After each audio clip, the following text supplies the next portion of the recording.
All right.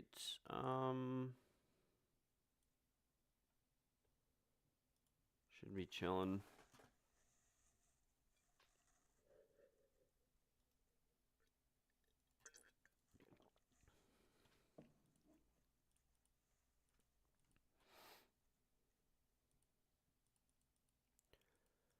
All right, I guess we're gonna do probably one more Inferno. I'm just gonna round it out at 10 KC, but this is gonna be a hella chill hour and a half Inferno because I just don't want to think at all. I'm not gonna lie, my head kind of hurts from all the other Inferno runs, just the CAs and then trying to get a good PB.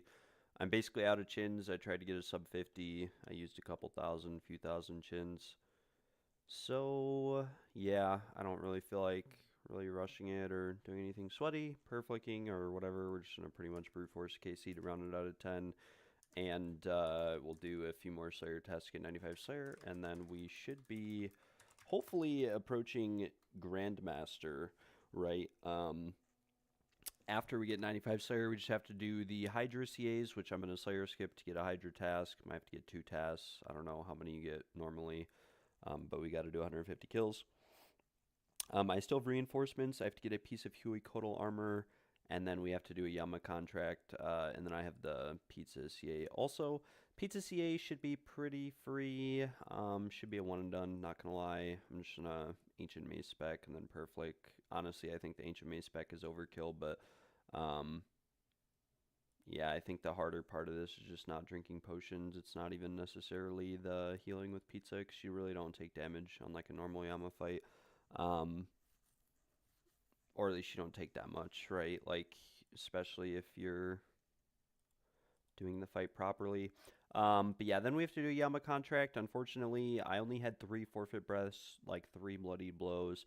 I tried to farm for them for a few hours from demons. I didn't get any more. I got like all glyphic attenuation. If we go to group storage, I only have glyphic attenuation, and I have some divine severances, which I don't think these would be that difficult. Um, because I feel like if I had like 3 more bloodied blows and 3 more forfeit breaths, I could get both of those. Main gatekeeping factor for me for forfeit breath was not having Ring of Endurance and just managing an additional resource. The actual fight's not difficult. I was dying from running out of stam more often than anything else. You get hit off prayer once, and because um, no Ring of Endurance, stam's only normally healed 20 stam. When you get hit off prayer, you can hit like a 30 to a 70 or something in phase 3, uh, which kind of adds up and will just put you at 0 stam, and that's what killed me in pretty much all 3 contracts. Bloodied Blows, I ended up wasting 2 of them because I went in there without an anti-venom. But the one attempt that I did do, I got the boss like 50 health. It's actually very simple because it's so fast. Part of the problem with some of the other contracts is they're just so long. So it's not necessarily difficult, it's just you're in there for a while. Um, yeah, glyphic attenuation and sensory clouding are what I have. Now, I think I could do sensory clouding, but they patched the cheese method that most people got this contract with. And then glyphic attenuation, or maybe it's, no, they patched the glyphic attenuation cheese, right? And I don't have a crush weapon at all. I don't have an Inquisitor's mace. I don't have a maul. I literally just have like a hammer and a lance. And I'm sure it's definitely very doable, especially with 22 of them. I just don't really want to mess with it. Sensory clouding, I could probably do with 21. But with that being said, I probably won't ever use Radiant Oath Plate because I'm a group iron. Like, I have Blorva, but first of all, it takes runes. The runes are kind of annoying to get. I'd rather just use them in site charges to do more content. I don't really care that much about the cosmetic. And the second thing is that, yeah, I would just have to farm so many more contracts. We already have Oath Plate finished for like 1 group member. Even though we're going to eventually get more, it's just not very likely that we'll see too many more contracts from Yama. And I'll probably end up having to farm for them, which I just don't feel like. And then, like I said, I'll probably never use Radiant Oath Plate. Even though I think it's sick, it looks like 3rd Age armor. It's just absolutely awesome. It looks like more modernized 3rd Age armor, if there even is a modernized version of anything for old school. But yeah, what I think I'm going to do for contractually inbound instead of contracts and then sigil parts that are going to take up bank spaces, I'm just going to do a pet contract. I don't know if it actually works to do a pet contract if I'm not the host, or at least the one giving Yama the contract. I think it does, right? I think it should, and the pet contract does work. And I looked up some videos of the pet contract, and it honestly doesn't look too bad. It kind of looks like similar to Bloodied Blows in the sense that It's very punishing if you make a mistake, but it's not necessarily like impossible. It's more so that because it goes quick, you know, you have two people in there. I don't know, there's a lot to it. Um, so yeah, we'll finish out Yama contract. We'll do reinforcements. I've been doing a lot of Huey Codal. I've done like 250 kills. I still haven't gotten the hide. I got the wand. I was doing with a friend who I met. This guy, I'm so big lol. He's a hardcore iron. We were just duoing it and having a blast. But he actually got all the items like in a quarter of my KC. So, and he got multiple high drops. So it doesn't matter though. We'll get there eventually. Main concern right now, getting 95 Slayer, doing a Hydra, getting 10 Zuck KC, and finishing out, you know, the Zuck CAs is our primary goal for today. So, we'll do one more Zuck task, and then we'll go Slayer skip and do some Slayer stuff. And I'm gonna do Mega Chill Inferno to start off. We are basically just gonna, I'm not even gonna use like Dragon Darts or anything. I don't think we'll just do Mage. No thralls, no chins, no sweat, stand behind the pillar, barrage, blood barrage, 90% of the damage, no per flicking, hour and a half long run. Might do some per flicking, I don't know, might practice a couple things, but I'm kind of burnt on speedrunning the Inferno. Like I said, it's going to be a long time before I ever get more chins. I was planning on using all of my chins for Tob. Like, that was literally my goal, was to learn RDPS and use black chins for it. But unfortunately, yeah, we pretty much used all of them at the Inferno, like a few thousand that I had, and essentially all the chins that I had, yeah, that, like I said, they were meant for top. We just use them for the Inferno, so that kind of sucks, but at the same time, it is what it is. We are going to have to deal with it, and let me fix my client a little bit here on the screen. Put the vending bow away. Get the arrows out. I need to turn my sounds back on also because I was doing Slayer. I always turn the sounds off with the Venator bow because it's just so annoying. It goes pa-too, pa-too, pa-too, you know, it's just, oh my gosh, I can't stand it. But it's a little bit more aggressive than that, you know, so let's see, what do I normally bring? I don't even remember what I bring for mage setup. Don't need Missouri mask. Probably could bring like an imbued archer's ring now. I don't know though, I really want to just chill, in all honesty, like,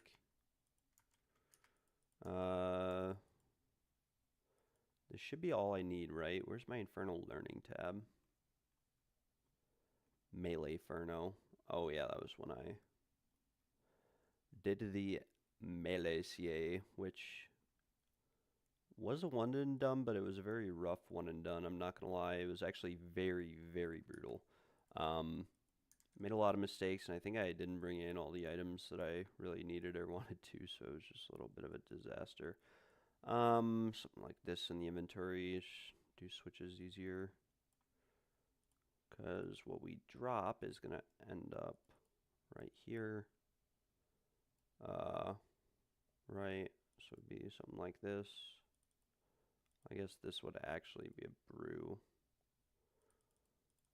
1, 2, boom, boom, boom, boom. The nice thing is that once I finish this here, we will be 100% done pretty much with the Inferno. I don't think I'll ever make a prayer regen again. I don't think I'll ever do Inferno again. I got the pet and everything. Really was just doing it for Slayer XP. But yeah, definitely very frustrating. We do not need the stam. We'll pre-pot a stam, but we do not need the one that we have or had planned on taking in. Maybe I'll do a little bit of commentary on this, and I'll try to explain everything as I go. I see a lot of people with videos on the Inferno, and they say one tick, you know, this, one tick that, off tick, this, that. There's a lot of things in the Inferno, at least with max gear, that you can brute force. Less so with crystal armor and non-fortified Missouri. But there definitely still are a lot of things that you can brute force. And not only can you brute force a lot of things, but there's a lot of things that people just don't go over. Like, a lot of people talk about one tick flicking blobs, but I think it's a lot easier and a lot more straightforward to just identify blob ticks and then work off that, right? So blobs are like on a, like a 7 tick attack pattern.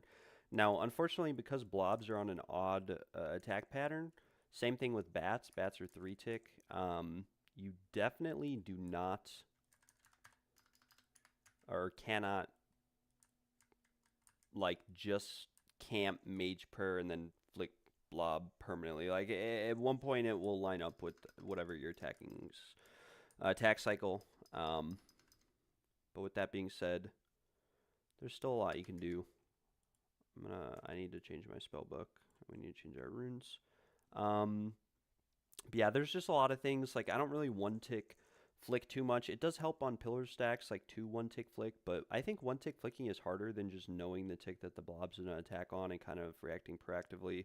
If you have dragon darts and a blowpipe and pretty decent gear, even amethyst darts, amethyst arrows, like most of the time, I want to say 99.9% of the time, you're gonna kill whatever you're attacking before you get an overlap in attacks and really need to have relied on like one tick flicking or something like that, right? At least that's how I would put it. But yeah, that being said, like there's still a lot of stuff like bats you probably want to prioritize on later waves. There's a few reasons why you want to prioritize bats. Like if you have a bat in a major and you can't line of sight or safe spot the bat, big reason would most likely be that bats drain your stats or have a chance to drain them. So it's like you want to kill the bat because you're going to lose more time on the run, like prioritizing the major over the bat, because some of the bats attacks are just going to line up with the majors, like every fourth one basically, or something like that, right? I don't even know. But yeah, every few bat attacks will line up with the major's attack. You're going to get drained if you don't prioritize the bat. Just prioritize the bat, kill the bat. If the mage resurrects it, it's not a big deal. Most of the time you can just safe spot it at that point or just kill it. Usually it only takes like 1 blowpipe on average to kill a bat after it's resurrected. Yeah, there's a lot of stuff. I mean, you can brute force a lot. I'll do a really sloppy run, especially because a lot of people are doing the Reynolds stack, bringing mage and bandos and this and that in. Like, yeah, it's tanky, it works, etc., etc. But I think it's easier to just brute force with this gear than it is to wear an IAC. I don't know. Obviously, this kind of is contingent upon having a twisted bow, but most of the brute forcing is done with the blowpipe and not the twisted bow. The twisted bow just helps you kill majors, jads, and Zuck faster. That's it. You're going to get more sets on Zuck if you don't have a twisted bow. You're going to have, a longer time killing majors, but, like, you're not ever going to brute force a major or a twisted bow anyways, right? Like, you're probably going to brute force a blob with a major if you have to, if you panic or something, and you're not going to brute force a blob with a twisted bow. I mean, you can. Blob's a bad example because the twisted bow's not bad on blobs, but it's not great on, like, rangers, for example. Twisted bow is also good pre-firing blobs. That's about it. I'm not going to go on forever, Rainbow forever. I'll be right back. We'll get in here. We'll do one last chill run, maybe 2 if I die. I should probably actually die once and then go in, because I don't plan on doing 2 of these. That way I actually complete my task. So I keep losing task streaks at Zuck. Like I'll go in like a 10 task streak and then lose it because I do the first one and then reset. Because I never do 2 Zucks in a row. It's just kind of a little bit canked. We'll go to Ancient, deposit this, right? And then we need an anglerfish. And we should be chilling like a villain. I will be right back.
Alright, so I will start the Inferno run now. I maybe just smoked a little bit too much, not gonna lie, but we're going to pot anyways. Going to pre-pot Bastion, everything. The prayers are kind of messing me up because,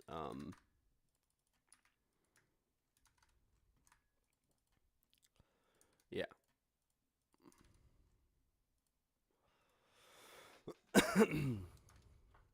I don't even think I can click right now. Very, very sloppy clicks. I may have just smoked a little bit too much. But with that being said, we're going to do a little short Inferno guide, Inferno commentary. This is the Dickferno. This is really tailored to max gear. If you just are looking to brute force an Inferno, get a KC, this is going to be a very sloppy run. We're actually going to die. Not gonna lie, we're going to reset this Inferno, and the reason why we are going to reset this Inferno is that,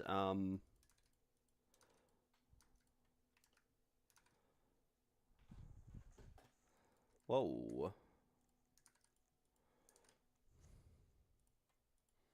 I guess it'd just be faster to reset if we did on the next wave. What is the RNG of this? Like, I've been tanking this blob for quite a few minutes right now, but we're resetting this run. Oh my gosh, my autocast is not even on. We're just going to reset this run. The reason why we're resetting is that, unfortunately, I forgot a restore, and we want to do kind of a full run. I tanked that bat for a couple minutes right there. We'll do a little example learner beginner Inferno run. This is what you might play like or kind of expect in your first Inferno. I'm not going to go too in depth with a lot of stuff, a lot of speed. I'll go over some basics and show some solves and how to approach waves sort of as a beginner, but that's about it. I'm not going to go much further than that. We're not going to be going for speed. This is probably going to be about an hour and a half run with a lot of mistakes. I'm a little bit burnt on speed running the Inferno. I'm out of chins. And so yeah, we'll just head in here, and as soon as I die here, as you can see with max gear, I mean, you can tank stuff like the bats for a long time. Really, the most detrimental thing about the bats, I guess, before I even get in here, the bats will occasionally hit you off prayer and deal a lot of damage to you if you don't handle them properly. Bats are on a 3-tick attack cycle. Just something to keep in mind. We did get 24 Tokul there. But yeah, bats are on a 3-tick attack cycle, which means that on later waves, they are a priority if they're hitting you, because their attacks will line up with stuff like the majors eventually. It won't be every single hit. You can kind of pray against them. I won't be doing too much sweaty or like insane stuff, because I want people to get like a realistic idea of what their first Inferno might look like and what they might be able to expect as they're going along, right? So we'll go in here. We're going to pre-pot Bastion, Stam, Prayer Regen, Angler. I'm 80 agility, and I never need a stamina in the Inferno. Even if I'm running with chins or doing something like that, you really just walk around at the end of each wave, and you'll be chilling. Now, unfortunately, as you can see right there, my clicks are very, very bad right now because I can't even click my pre-pop properly. We're going to come in here. We're going to pull the rest of our restores out, and we'll turn Preserve on, which I should have had on already. But with prayer regens and just, you know, this setup in general, you're able to camp Preserve most of the time and just bring regular Bastions. You can also bring Divines, but if you bring Divines, you're on a timer, right? Which means you really can't AFK, can't do anything crazy. If you bring regular ones, you can pray Preserve, and you get a lot more value out of them when learning and just kind of going through your first Inferno runs or first Inferno attempts, right? We're going to start off with our autocast on Blood Barrage. The reason why is that a lot of these earlier waves, there's really only range stuff hitting us with occasional magic hits. So because of that, we can sort of rely on Blood Barrage to kill the nibblers a little bit quicker along the way, right? Because if you Ice Barrage them and it splashes or misses on one or two of them, you're just a little bit screwed. We're going to turn our sounds on so we can actually hear what's going on. Turn your prey off between waves, and at the start of the Inferno, and for a lot of the early waves, you can basically, and my god, I'm just not killing nibblers. But the start of the Inferno, a lot of the earlier waves, you can kind of stand towards the middle, you can camp. No offensive prayers if you're learning. If you want to flick your offensive prayers, it helps a lot. We're going to get 6 nibblers right here. And as you can see here, we would have kind of been in an unfortunate situation if I barraged those, I froze the back ones, the front one's still moving, I just lose a lot of time, right? Now, unfortunately, we are losing a lot of pillar health early. Flick the blob. Nothing too crazy. Every time these blobs die, I always try to run up on them. And don't be afraid to take damage in the Inferno, especially when you're learning, right? The reason why you shouldn't be afraid to take damage is that you have blood spells. You have all these methods of healing, right? Which is something that you need to really keep in mind when you're doing the Inferno, right? So we're not even going to flick our offensive prayers here because I don't want to be, like, too crazy with it. But again, with these blobs, every time they die, run up to them. You'll keep everything clumped, which means you're going to get more value out of each blood barrage. Might save you on later waves or in a panic to have them just clumped up. Now, unfortunately, you probably want to start these waves with Magic Prayer so that the first blob's attack is ranged, and that way you're just kind of chilling, right? But we just kill this guy, we put our gear on, boom, we come here. Again, no need to sweat. Try to turn your prayer off between waves. You'll just save a lot of prayer doing that. Next wave, we're going to get double blobs. We can barrage these. 112 XP drop is always a one-shot on those with magic. 120 with chins. I really go off of XP drops. Most of the time, I don't really use death animations, but I really should.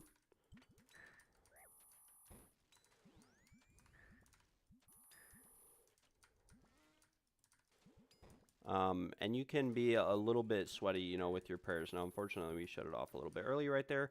But we still have blowpipe spec. We have a lot of stuff. I have Ring of the Gods, so, like, we're really chilling on prayer for the most part. So just camp prayer on a lot of these earlier waves.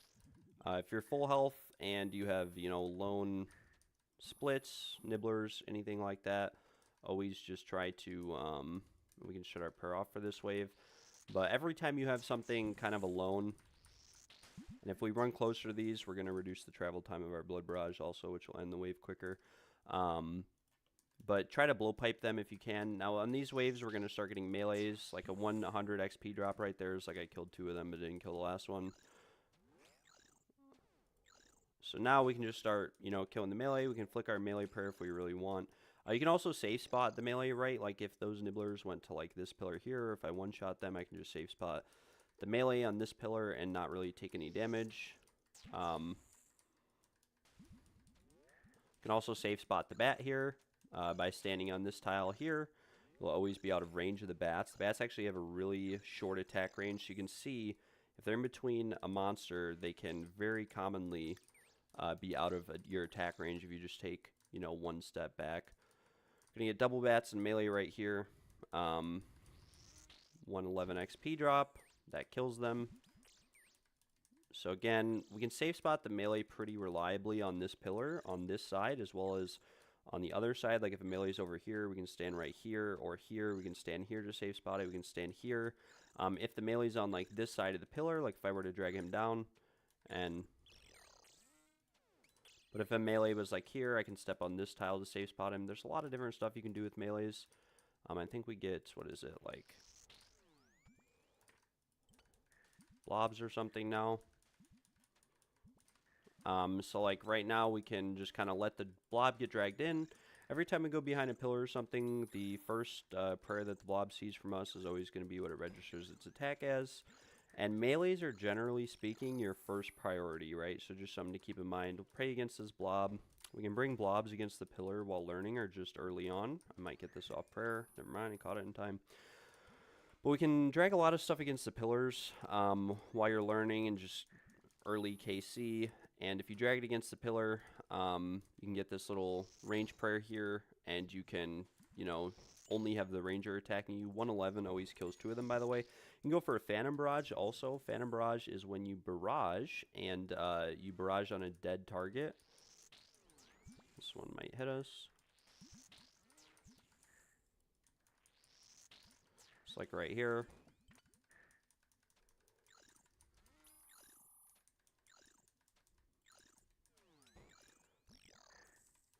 behind the pillar. We can drag these guys in, right? We can safe spot the bat, then drop the nibbler in. Now, obviously, this isn't very fast, so if you were going for speed, you'd want to have rigor on. I forgot to start my prayer there. But if you're ever going for speed, you always want to make sure that your rigor is turned on, that you're fully potted along the way.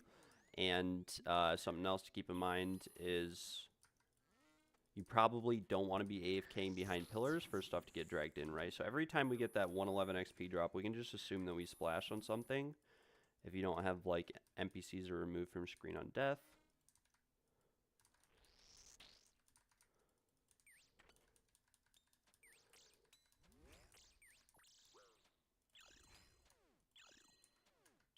Start using some of these blowpipe specs. I actually forgot that these guys lived. On these earlier waves, you want to play a bit more aggressive. You really don't want to be letting stuff just get in like that, right? It's just very inefficient. You're going to take a lot of unnecessary pillar damage and kind of get screwed later on.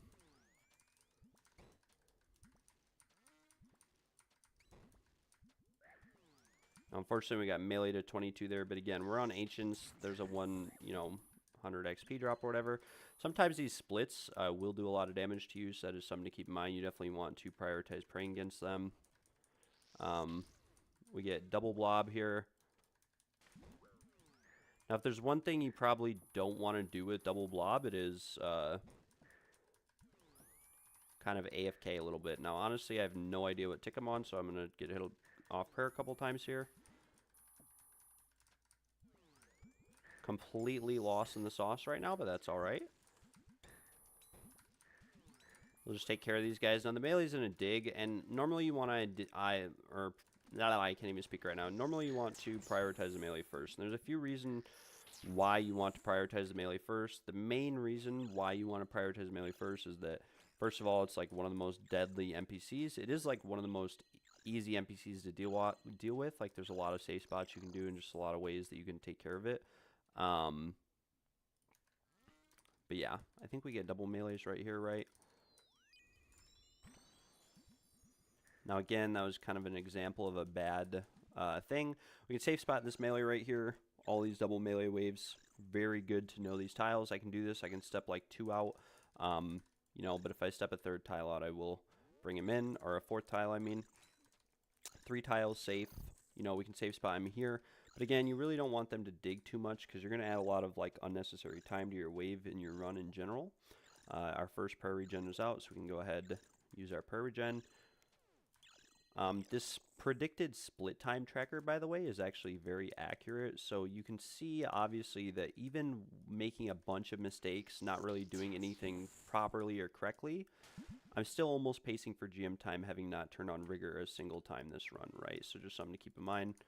Now, again, that 103 probably killed 2 and left 1 alive, so that's what we'll look for, which it did. And normally on these bigger monsters, this is where I start like flicking rigor. On the rangers, the majors, if I'm just going for a chiller run. But everything else, I really don't worry about it too much. Unless we're on a later waves and there's just a high priority for something to die. Now, obviously, I made a mistake kind of already. I should have been in the middle of the room here.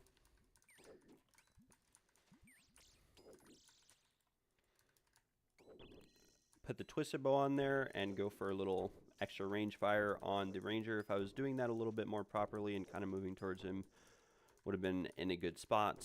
And as you can see, I probably should turn on death indicators, not gonna lie, probably would help a lot. We're gonna get 2 bats, a ranger. We'll let these group up a little bit.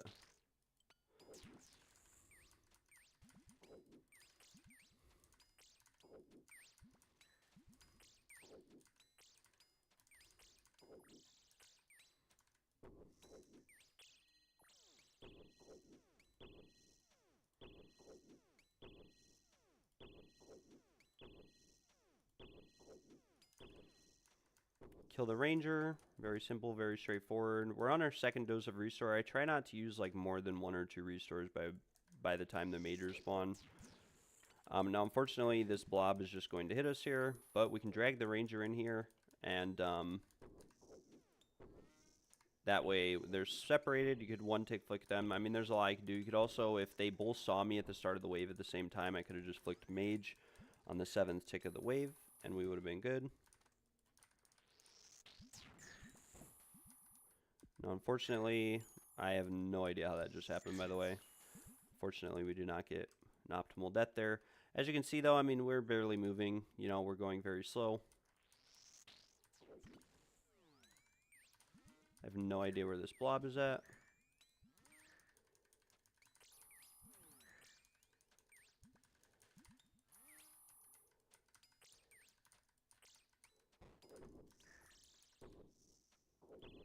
Now, unfortunately, that blob got another attack off on us.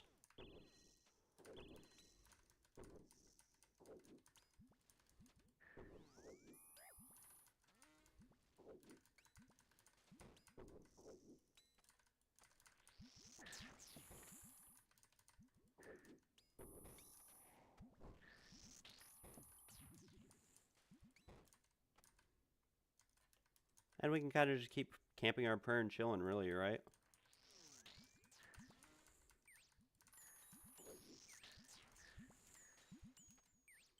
If we get to this side of the pillar, we'll isolate the blob, right? And we don't have to worry about praying against it at all. As soon as we kill this bat, we'll bring the ranger in. Probably just want to kill the blob, though. Because it's going to take time for the ranger to move over to us.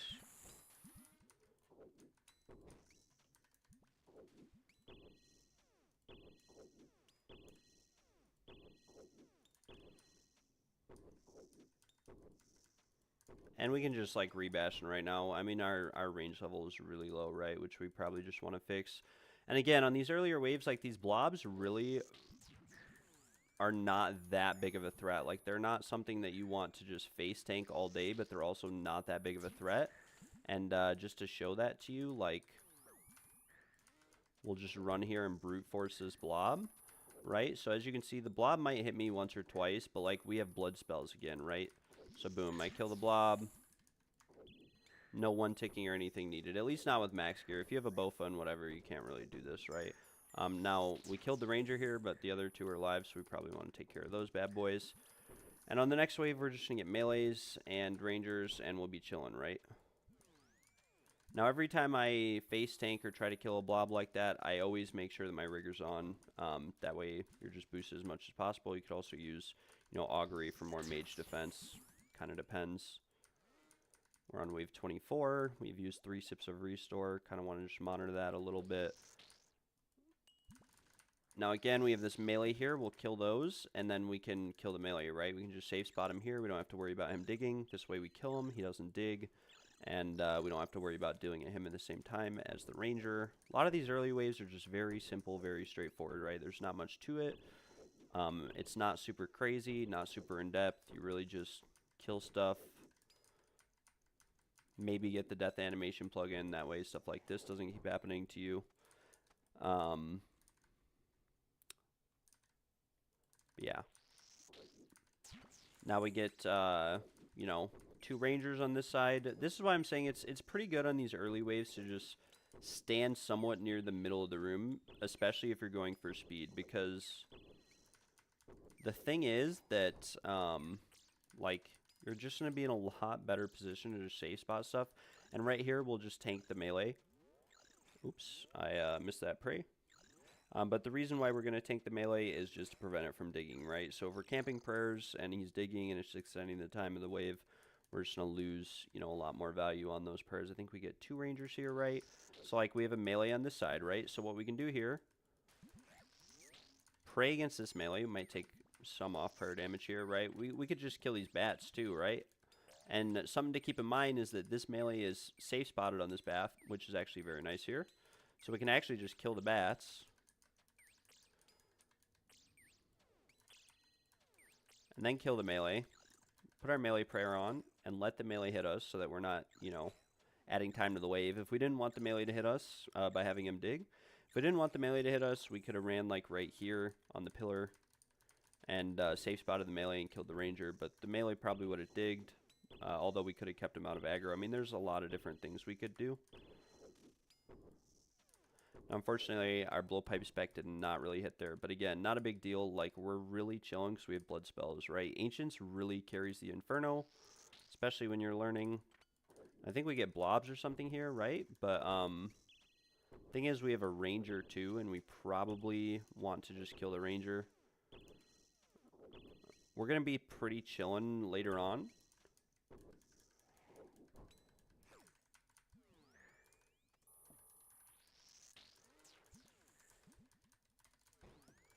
And we can literally just safe spot this, you know, melee. Although this is very troll what I'm doing here.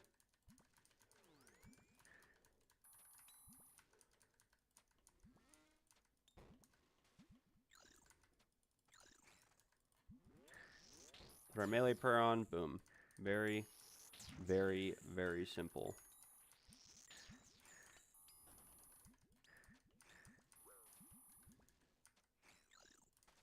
We took a little bit of damage, like who knows, maybe we blood barrage stuff a little bit. You know, if you take too much damage and you don't feel comfortable going into the next wave, just blood barrage a little bit. There's nothing more to it.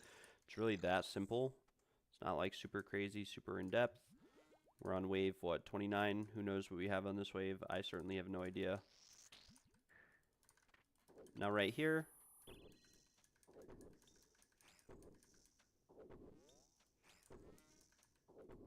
Right, we just move over. And we take a bunch of stuff off prayer, but it doesn't matter because I'm an absolute beast. And we're in max gear, so we're just infinitely tanky. And we just off-tick, you know, the melee a little bit. Now, we even did something pretty cool here, which is we split those apart, which means we can run over here. Now, unfortunately, I'm just splashing. We also have our rigor on way too long on this wave. Unnecessarily. But, like, as you can see, max gear, this much gear, like, you can really just brute force the Inferno. Even with Crystal, you can really brute force it, especially with Blowpipe. Like, Blowpipe is what makes... Oops, I messed up there. I did not mean to do that. You have to run a little bit further back here for this to work properly. Yeah, I mean, we just keep going. We're chilling. We might get, like, 2 blobs now or something.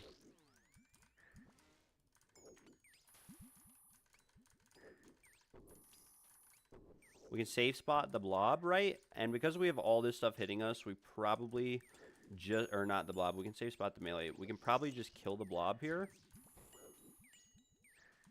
Safe spot the melee, and then just take care of everything else, right? Because we can't... We're not really in a position to flick the blob in that situation, right? I didn't realize I didn't kill this major.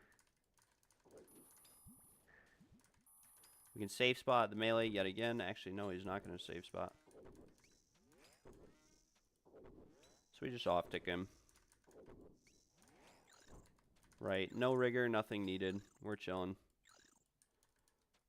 I think now we get 2 blobs or something. I have no idea. Blowpipe spec never lands. Don't rely on blowpipe spec, it sucks. Not gonna lie. Fix our inventory up a little bit. We'll blood barrage here.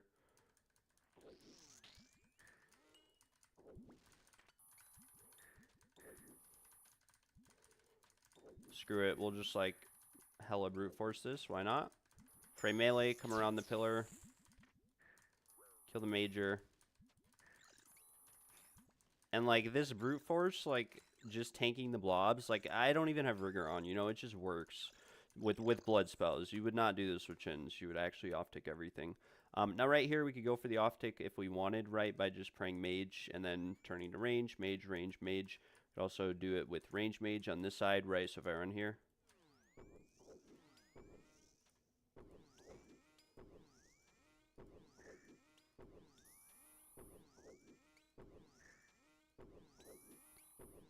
And you'll never take damage from a blob this way.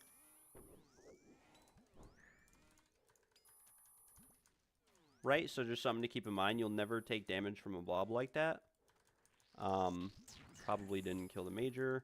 I feel like 90% of the time if you don't kill one of these, it's the majors. Just always keep that in mind. Now we're going to get double melees.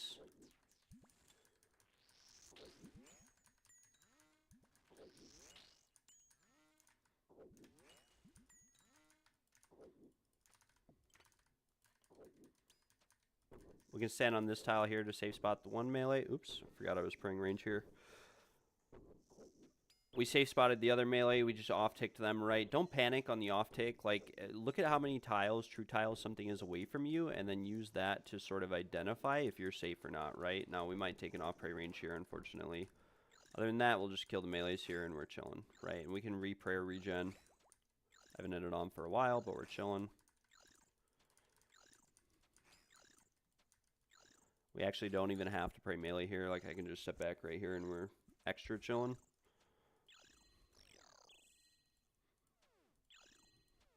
This isn't really that good of a camera angle. This probably would have been a better camera angle there. Pray off between waves, something I really haven't been doing this run. Wave starts, boom, pray on. That should kill them all.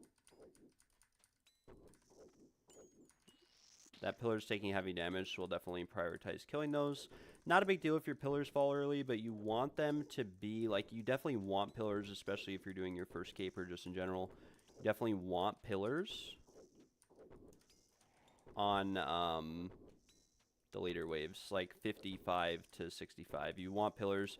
You need, like, at least one of them, you know, on 65, but after that, not a big deal. I mean, that is kind of the end of the Inferno, right? But we just did 2 Rangers. We're going to have all these blobs here, or nibblers, right? Get the one left alive. We kill the one. Now we get Majors, right? And we can change our autocast at this point probably to Ice Barrage. And the reason why is that at this point, we're going to have some spawns where we might have to be a little bit more careful. I should have just blowpiped this one. But we're going to have some spawns where we just want to be a little bit careful. And on these waves and pretty much going forward, what I really do is I just flick Rigor and just can't Mage Pray, right? Now, obviously, you're going to be flicking Mage Range, etc. at different points. But now we kind of have to pay attention a little bit here to stuff like bats. So we get the bat here, and what we can actually do is just safe spot the bat on the Major, because again, the bat has a short attack range, right? So if we do this, we don't have to worry about the Major resurrecting the bat at all, and we don't have to worry about accidentally taking damage from the bat.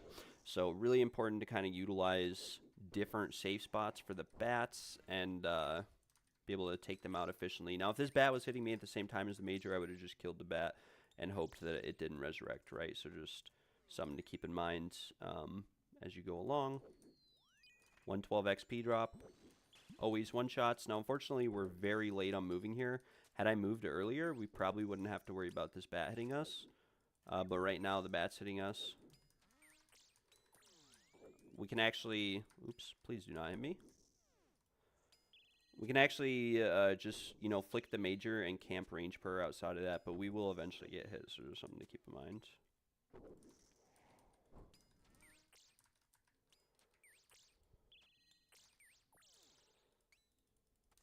Now we get blobs with the Majors. So this is where we need to actually start being careful, right? So we have a blob and a Major, but if we do this, we can actually separate them. You know, this isn't very optimal because we're going to take more pillar damage than intended here. But that is kind of a solve right there, where if we just run behind the pillar where they both spawn, you know, far right, they will separate. And that way we don't have to one-tick flick them or, you know, flick range prayer. If the blob's behind the Major, it gets a little bit more difficult sometimes to deal with, but the idea is generally the same. I mean, you can just camp Mage Prayer if you want to kill them.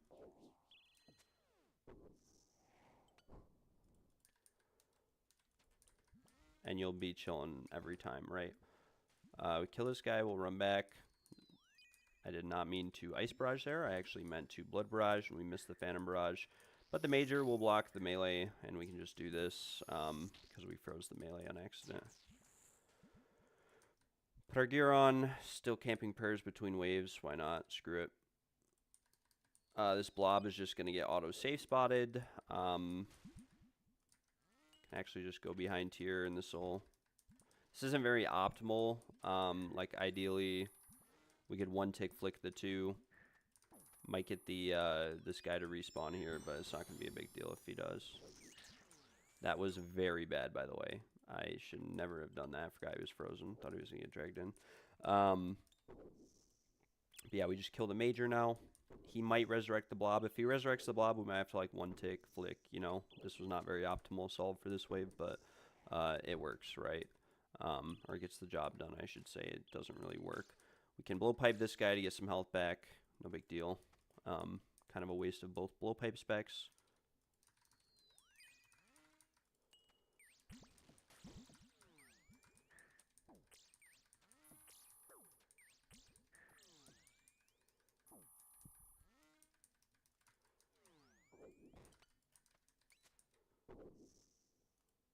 The Major might resurrect a bat or something, but if he does resurrect them, they're going to resurrect behind this pillar. And we're going to be chilling, right? So just something to keep in mind. I would really try not to use Bruise until like wave 48 also. So like he resurrected a bat, but it's not a problem because the bat's like out of threat zone, if that makes sense. Like the bat can't hit us, right? So it's never really a concern.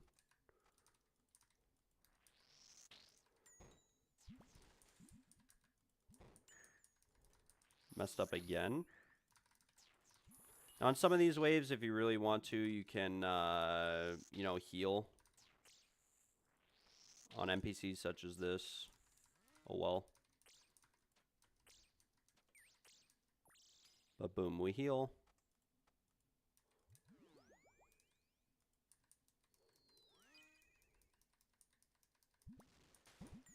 Now we have a double blob wave, but we have, and this is kind of an easy solve, right? We just let everything clump up like this. And then on the blob tick, that's mage, we just kill the major. Now we have two isolated blobs. We can kill this one first, blood barrage both of them if you made any mistakes or took damage, like you can get all your health back. And then you're chilling for the next 6 waves until you get another double blob wave, right? So just never forget that these blobs with blood spells are just a massive source of healing, right? So we run here.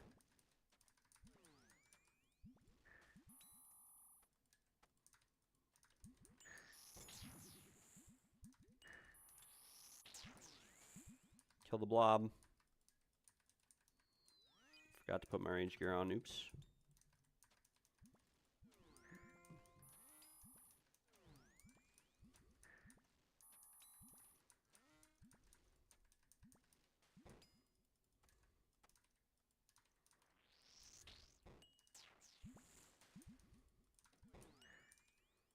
Apparently I just cannot do anything properly today.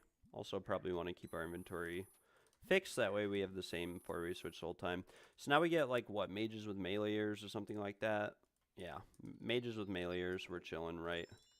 It's a pretty easy wave right here. And then we're going to get, you know, mage, melee, bat.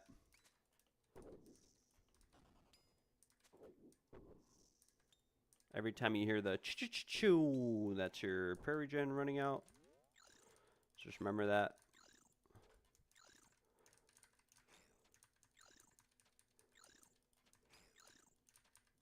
Gonna work our way back to the start here. We can also set up our quick prayers if you like know how to one tick flick or do anything. We can set it to mage rigor here. And right here, we are safe from the melee up to 3 tiles away, right? So we kill the nibblers.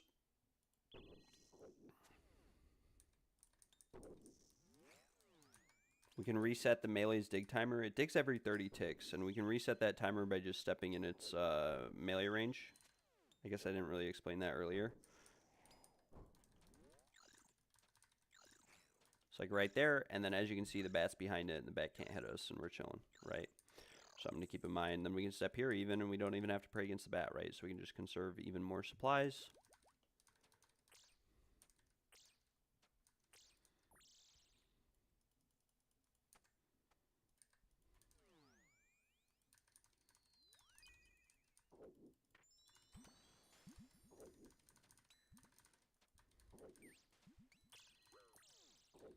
Another example of kind of a bat wave, like I was saying earlier. Now, unfortunately, we kill both bats, and one of them will just get instantly resurrected. But it's no big deal. We just kill the bat. Might get our stats drained a little bit. Can repot in a couple waves. Actually, I mean, we could repot quite a bit here. Now, the melee digged. Because the melee digged, he's going to be able to hit us. I do not think I can hit the major here. I don't even want to try it. Yeah, we'll just, whatever, screw it. Step back here, kill the major. He's going to resurrect the melee. Honestly, getting pretty bad RNG here on the resurrections, not going to lie. I mean, also not very optimal, not going to lie. Probably should be flicking rigor a lot more. I'm not really doing any flicking at all. Now this melee is in a dig. It is what it is.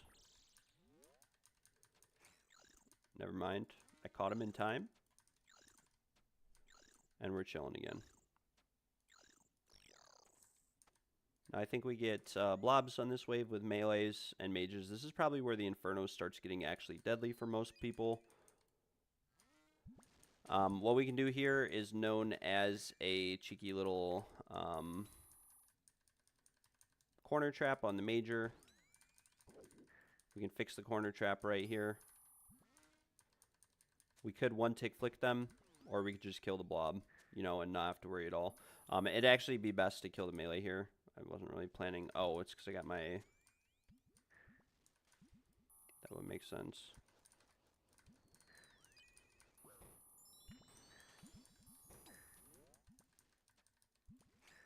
So the major might resurrect a lot of this. It'll be fine if he does.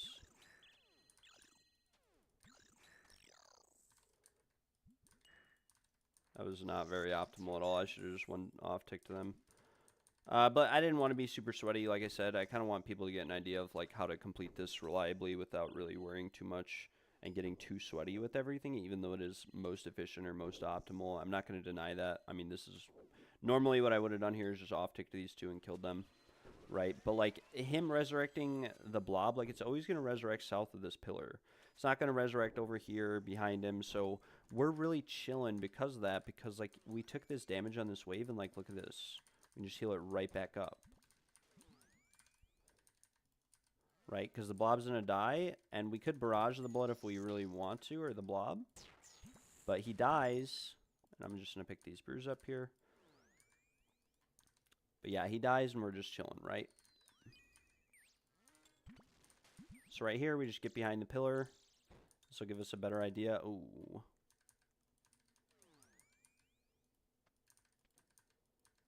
Okay, we actually had the major corner trapped here, and I should have just killed the blob, or actually I should have just done the opposite.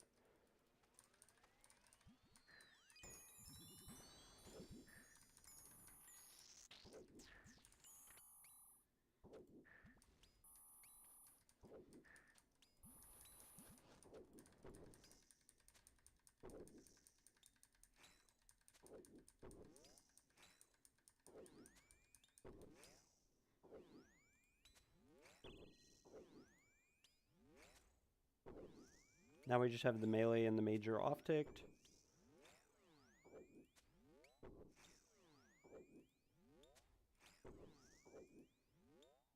If they were same ticked there, I would have handled that a lot differently. Which, if they were same ticked, what I would have done instead is I would have just brute forced the meleeer or stepped under either one of them to off-tick them, right? Probably the melee is the one you want to actually step under.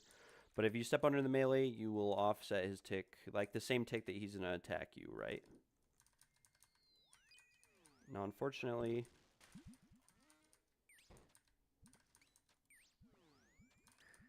I was not really paying attention here.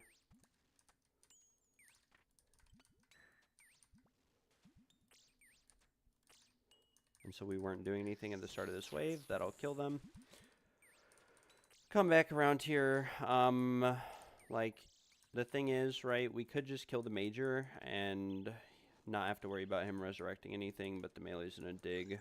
If we don't do that, and then we have to off-tick them again, or just do some solve. We could also just run around the major. We have the bat safe spotted. We could safe spot the melee. I mean, there's a lot of different things I could have done on this wave that you could do. Now, unfortunately, right here,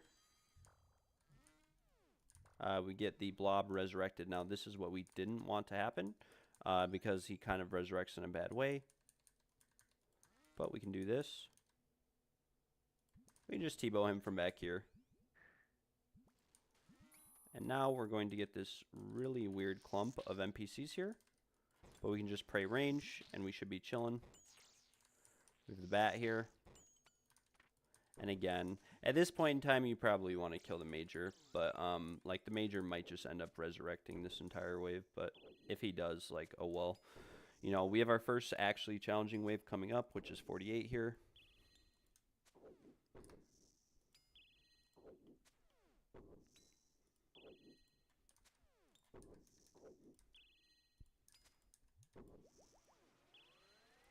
As long as we stand here, if he resurrects the melee, like, we're chilling, right? We can reset the aggro of the melee if we really need to, if it takes longer to kill the mage, but something to keep in mind.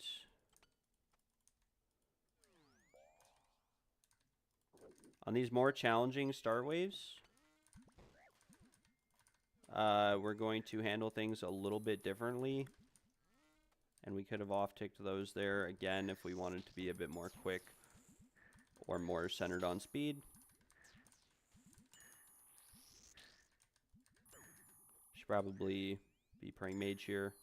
To be honest, my clicks are very bad. Like, I can't even click this nibbler here. Oh, well. Oh, my gosh. Couldn't click anything on this wave. Honestly, like, the most optimal solve here is to try to kill this major while just one-tick flicking both blobs, right? But that's, like, really sweaty. And most people trying to get their first cape are probably just going to die doing that, even though eventually down the line you want to learn how to do that because it's going to come in handy with the speed task, right? The speed time. Just something to keep in mind. So right here we can just one-tick, off-tick these if we want to. Just kill the major. There's a lot of different things we could do. We could also just brute force the blob, praying mage with rigor on with our blowpipe, but we'll just one-tick flick them.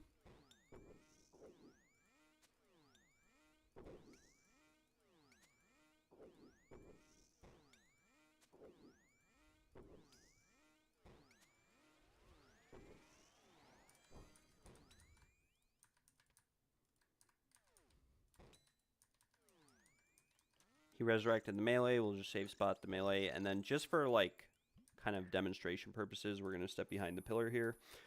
So if we did take damage on this wave, because this is a kind of a wave where you can expect to take a lot of damage on normally, if we did take a lot of damage, what we would do is we would come here to the pillar and heal off this guy like this and just drag him in, but I could have just ran up to him and killed him there. So now we have Mage Ranger. This is where the waves start getting a little bit more challenging. Actually, we don't have Mage Ranger. We have double melee. Forgot about this wave. Now, as soon as the mage gets dragged in, you can always run to this tile right here to hit nibblers on the pillar without getting hit by what's behind the pillar, which will save you a lot of pillar health on this pillar in particular, right?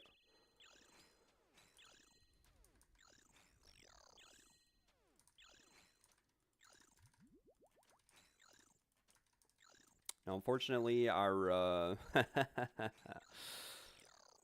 our supplies are looking fine, but we've not been potted for a very long time, it would appear, because we were basically bastioned to 0 range. Now, as you can see, I still have 2 bastions, 1 sip, so this is very light potting. You could definitely fit more pot sips in as you need. I'm so used to using divines that I don't really know when to repot with regular bastions, I'm not gonna lie. Now, these melees might dig. If they dig here, oh well. I really should have safe spotted them. I wasn't really thinking about it. But like once they're behind the pillar, if I just run to this tile right here, I would have been good to hit the major and the melees would have been safe spotted. I could have reset their aggro, off-ticked them, and we would have been chilling, right? So the melees are gonna dig. Let's try to see if we can get this one to not dig. Right? And we're chilling.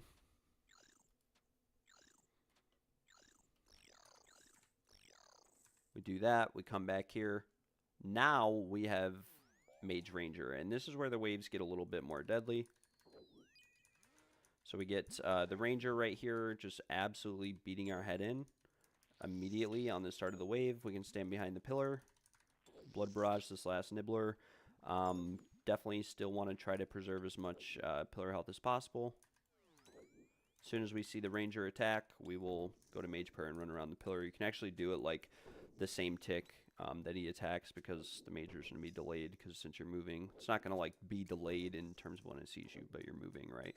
So as long as you move on the same tick and then change it by the next tick, you're chilling. Now, when you're learning and when you're going through some of these like later waves, it really helps. You can blow pipe spec these rangers, get some health back, but if you are uncomfortable starting the next wave, your best bet with a lot of stuff is to literally just barrage, right? So we blow pipe to 90 health. We can blood barrage, you know, the nibblers in the middle of the room if we are less than 80 health reliably. To get health back at the start of each wave is definitely something you could do. But for the most part, we're just going to camp Augury at the start of these waves. We'll actually freeze these guys, put our range per on here. And this will isolate the ranger and the major, and because they're frozen, we can now run out, right, and kill them. So this is why we freeze on the later waves. On the earlier waves, it's just objectively better to just use Blood Barrage, in my opinion, because you prevent freezing them off clump and just adding unnecessary time to the wave, which ticks down your, you know, boost potions, etc. This major might resurrect the bat, although I think the bat will be safe spotted no matter what, and we can kill this guy and we're chilling, right? We could go in for a Phantom Barrage or really anything on the Ranger too if we wanted, just to try to get some health back is definitely an option. Now, unfortunately, he did same tick resurrect this bad boy, so that's a bit unfortunate, but it happens.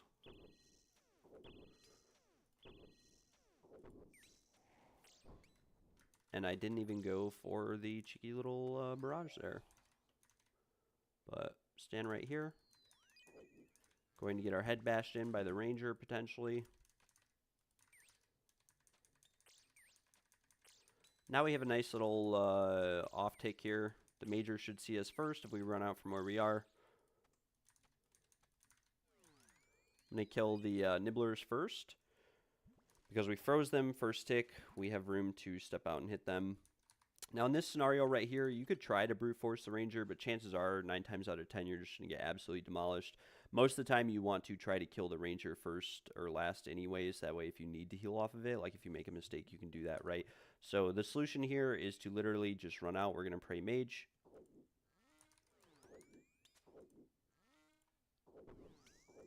And every time we see the Mage flicker,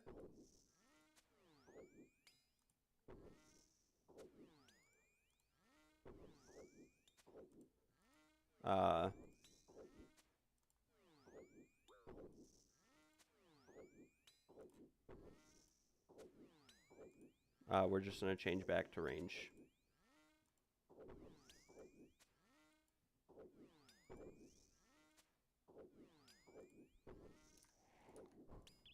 As you can see, I made a little mistake there.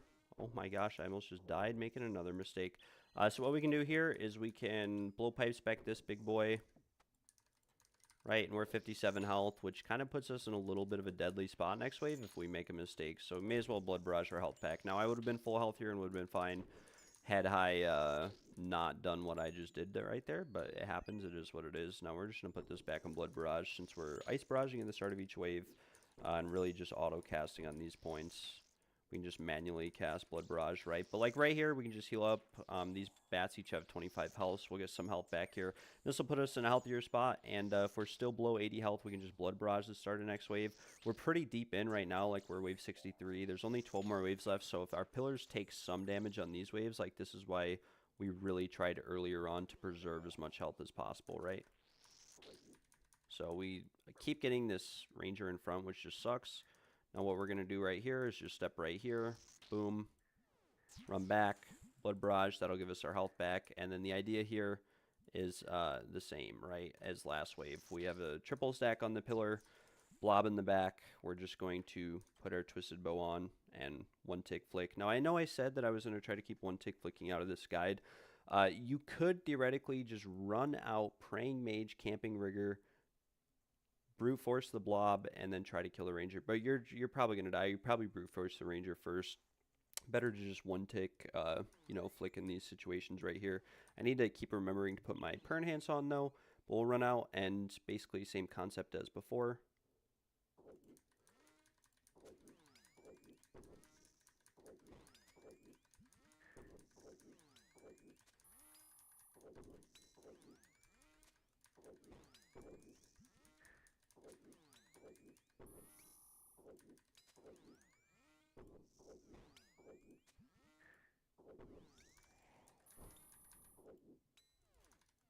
Now, what I did there was actually very suboptimal because you actually want to be one tick flicking, which I wasn't doing. I mean, at least as a learner, because it would just keep them all on tick. You can turn, if you're not comfortable one tick flicking and staying in cycle while hitting something, what you can do is essentially wait for the next rotation after you start attacking to start one tick flicking, or what you can do, like in that situation in particular, is oops. You can also do this. You can run out, pray one thing, and then swap to the next prayer when you have a blob stack like this. Uh, but you could, I mean, there's a lot of different ways to handle one tick flicking, right? So just something to keep in mind. But yeah, we'll basically probably just one tick flick the rest of this.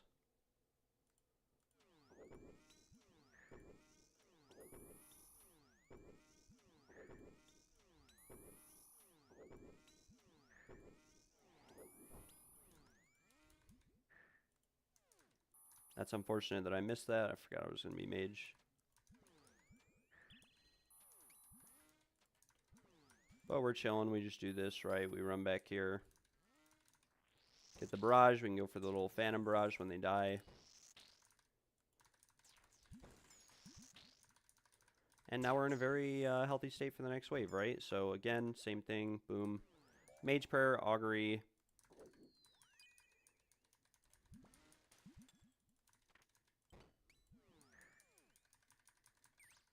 We'll kill the bat first.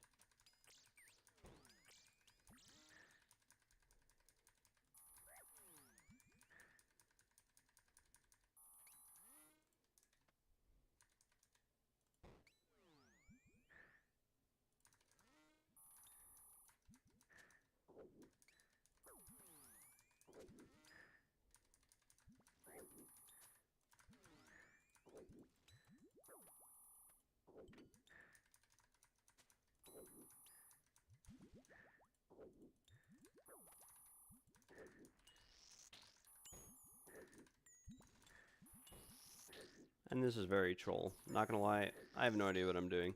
I should have not done that at all. I should have ran. I should have ran and one tick off tick them. I don't know what I was doing there. I just don't know. I had a little bit too much to smoke before this run. Yeah, I mean, we're chilling, right? I mean, we did lose like 10 minutes time from our performance in the last couple waves. But we're getting back there. So again, here, I mean, we could blood barrage this major with confliction gauntlets like once or twice if we need to, but other than that, we're just gonna chill. Still have bastions. We'll re-bastion here. Got a good blowpipe spec right there, so we're chilling. But yeah, I should have just off-ticked the blob, or not off-ticked, but one-ticked the blob with the major, and we would have been hard chilling. I just kind of blanked out.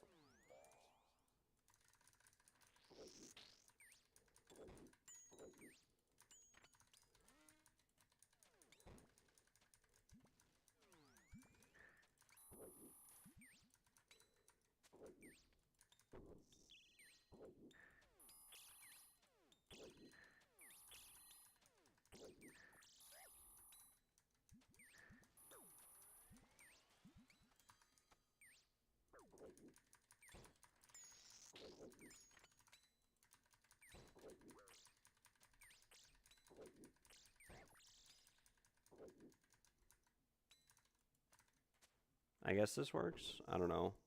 A little bit lost on this wave right here, not gonna lie. I should have just let them drag in more. I wasn't really looking. Kind of baked.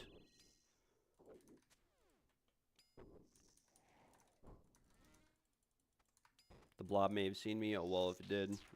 And right here, I mean, we're chilling, right? We just get all of our health back, blood barraging.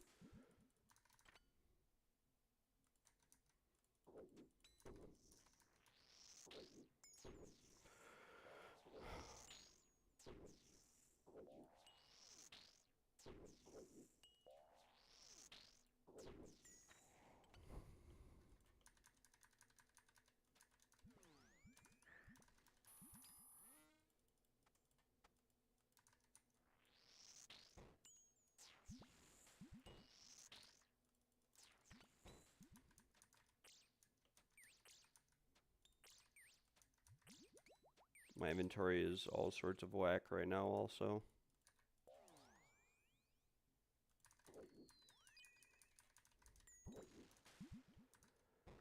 Drag this major in right here. We don't want the melee or ranger to get dragged in too, so we'll do this.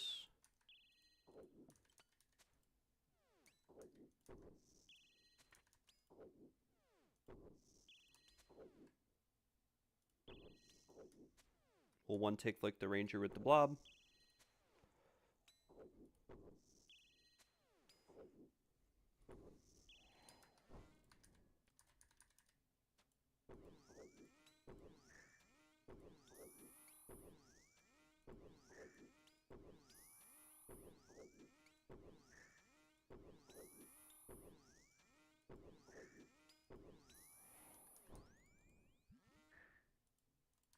Of course it was mage. Now the rest of these blobs, like, right, we can just do like normal.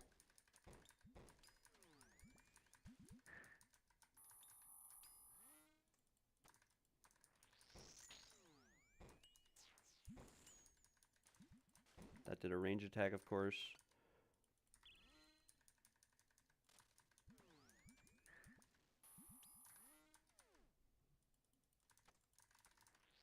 Get all of our health back. Blood barrage.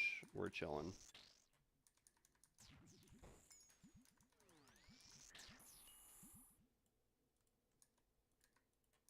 Now we have melees. This is where stuff starts to get a little bit more deadly. Like,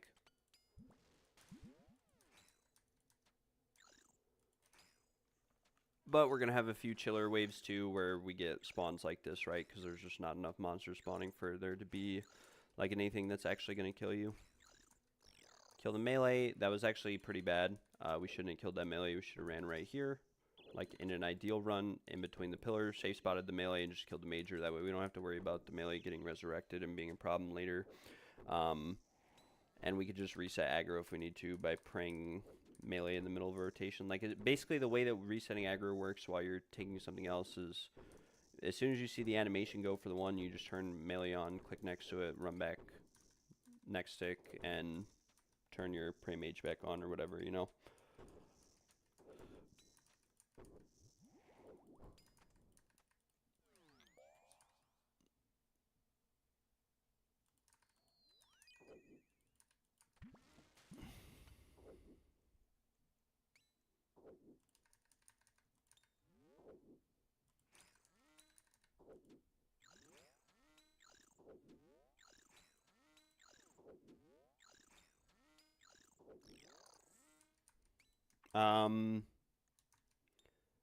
We want to kill this major first, but kind of have to kill this bat here.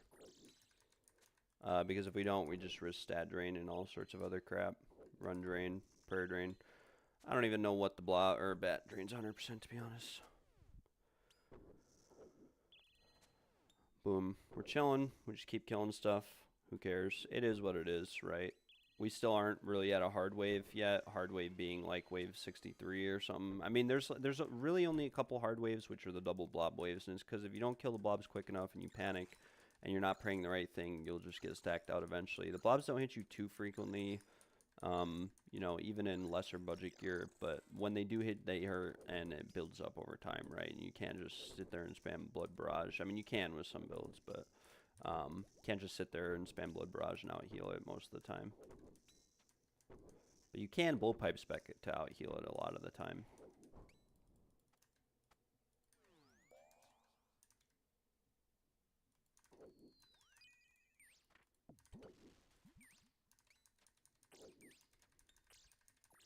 We're going to step here. This will drag the melee in, but corner trap it. We can kill the bats, and then we can try to off-tick the melee with the major here, but...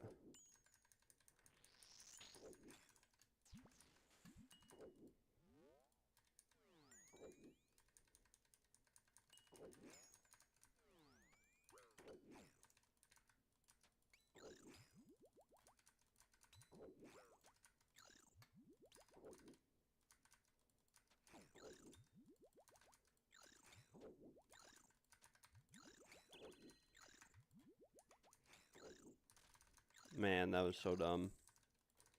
I could not set up an off tick on that guy for the life of me. Like, what was that? Like, what am I doing? I don't even know what I'm doing, to be honest. The idea was to run here so I can hit the melee, right? I don't know. I could have just also just ran here, safe spotted the melee, and off ticked the major with the ranger. I don't know what I'm doing.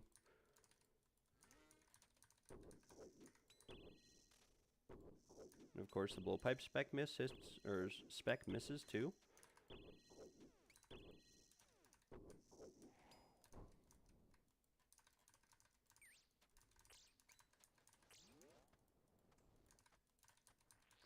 I'm just going to blood barrage this guy to get a little bit of health back since I'm trolling a little bit right now. I also just completely wasted 2 brews.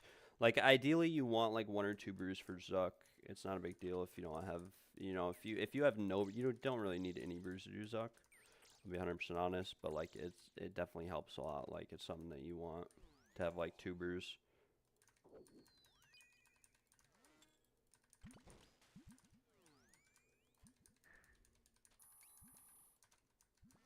We'll just kill the blob here.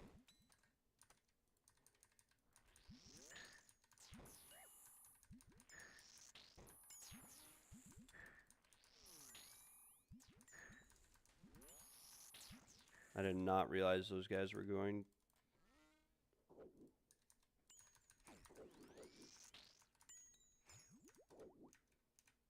And that was very bad again.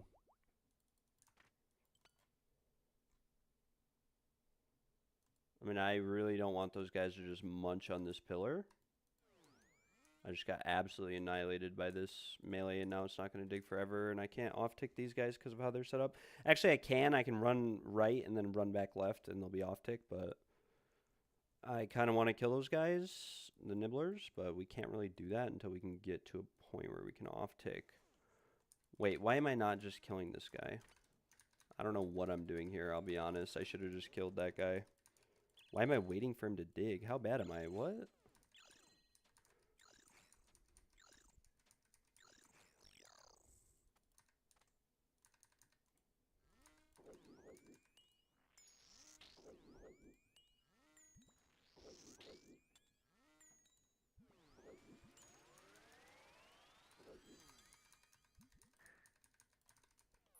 Now we got the blob to resurrect. This is kind of a disaster, I'm not gonna lie. Kind of a bit of a disaster. Although, don't know if this works, but...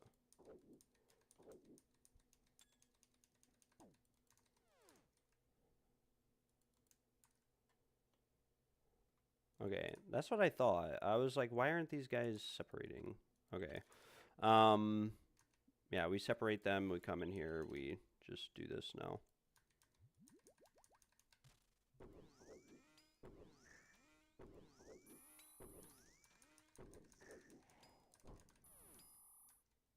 And now we just kind of have the same thing, but we kill the major and hope that the ranger does not resurrect.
Now we can just one tick flick these.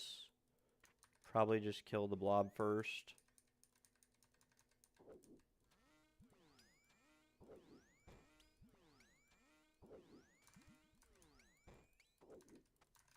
Would have been better to kill the mage first, but if we do this and he resurrects something, I don't know, we can just heal.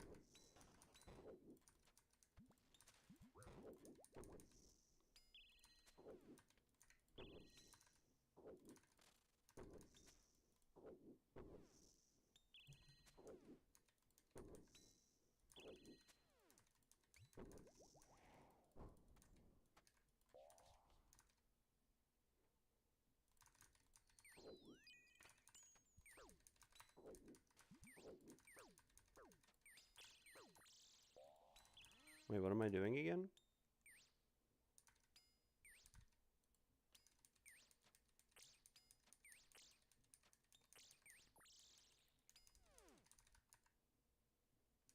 Okay, those nibblers might just take down this pillar here. Not gonna lie. We're gonna try to save it, but... Okay, I think I got them.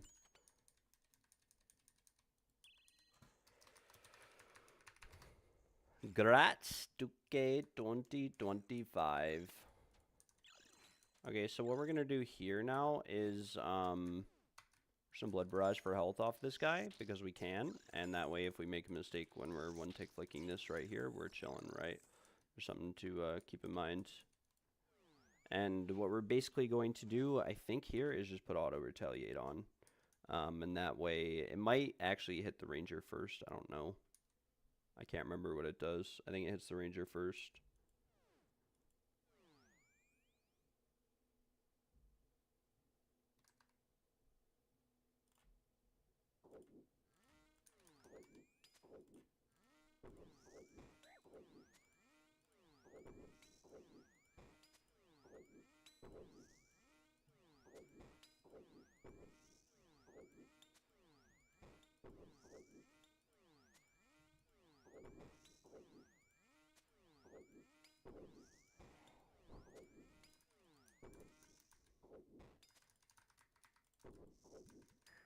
Forgot to turn auto retaliate on there. That actually was not very smart.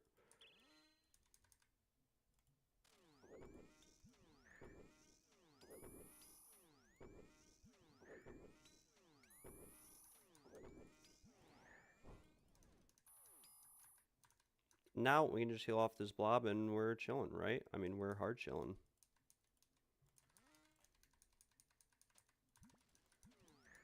Oops.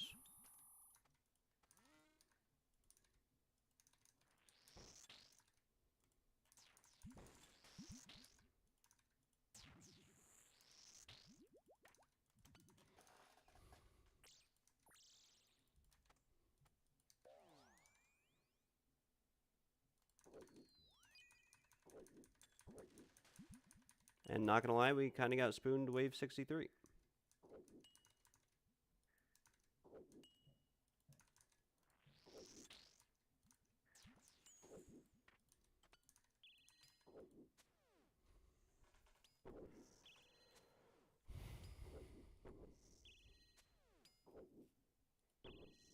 The melee might dig, but like at this rate, we can just kill the major.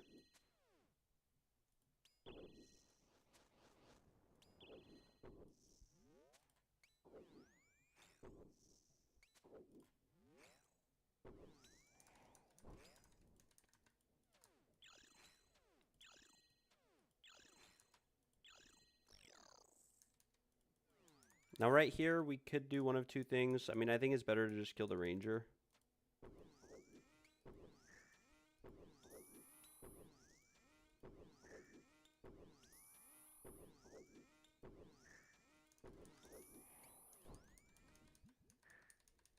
That was unfortunately off prayer. But the reason why we kill the ranger there first is that if we do make a mistake or take damage from the blobs or their splits, we can heal up on them right here, right?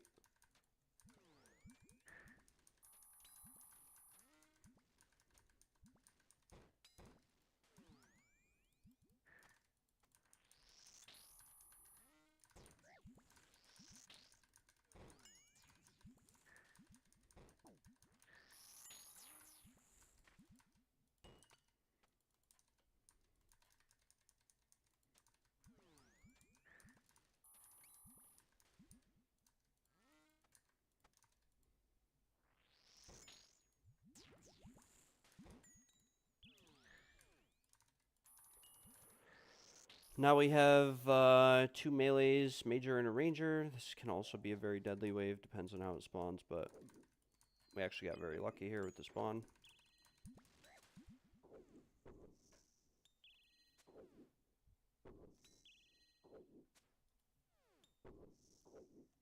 If that melee, for example, was going to come in,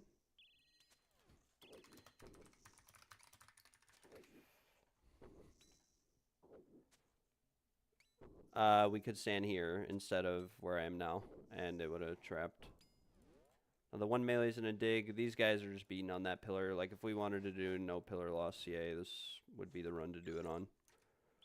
Because we're on 65, basically. And we have not lost a pillar, and they're all pretty healthy, too, so...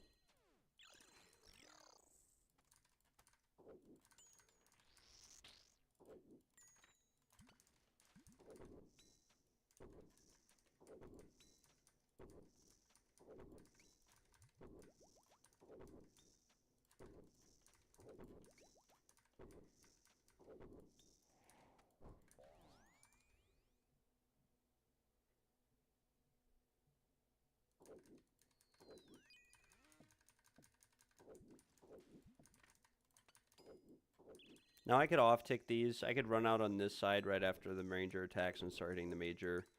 Would be most optimal to avoid respawns or having to off-tick them later in the wave, but we could also just kill this guy. Wait for this guy to die and then kill the major, right? This is the more chill way to do it. But the better way, the more efficient, the smarter way to do it is to kill the major first. And to kill him first, you would just run to the right side of this pillar on that particular wave, and then, you know, off-tick them and you'd be chilling. Now, unfortunately, those nibblers did take that pillar down, but it's no big deal. Like, we're on 65, right? So the next wave is double majors, then we have Jad, and etc. So we don't even need to kill the nibblers on the next wave. We can just let them take the pillar down, save ourselves some time, and we'll be chilling, right? So just something to keep in mind. We'll just prayer regen right now also.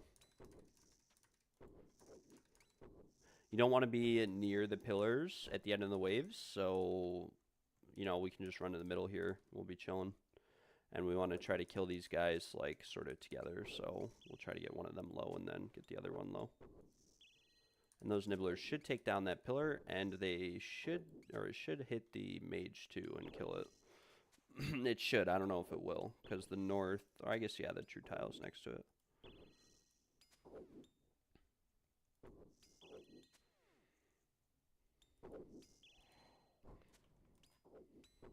Now, unfortunately, they didn't die in time. I could barrage them or something, but we're not going to worry about that. Now, Jad's nothing fancy, no, like, north camp or anything. You might make a mistake and kind of mess up your first time, so we'll just do Jad's like normal. Just catch the prayers, and we're chilling, right?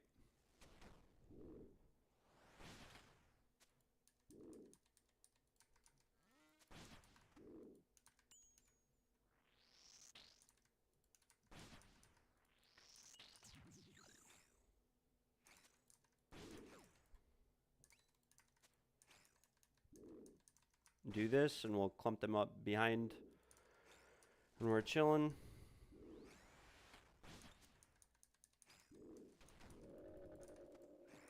Can hit a little blood barrage as the wave ends, and then like walk away from these guys, and you're chilling. Triples are pretty easy if you practice at the Jad challenges, or you have done the Jad challenges in general. There's actually a massive delay between their attacks.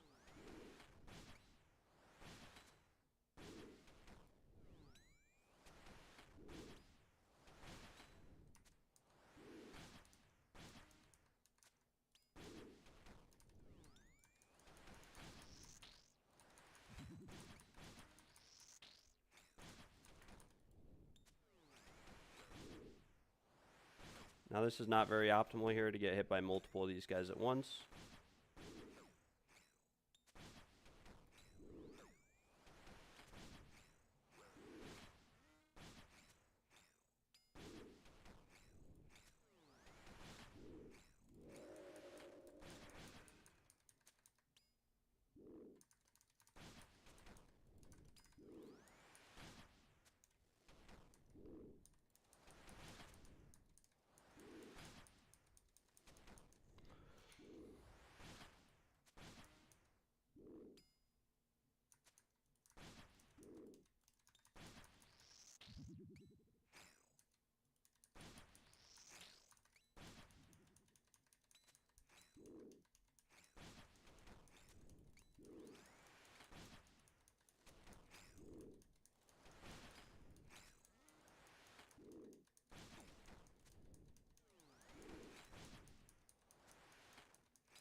Now, yes, I did get chance there.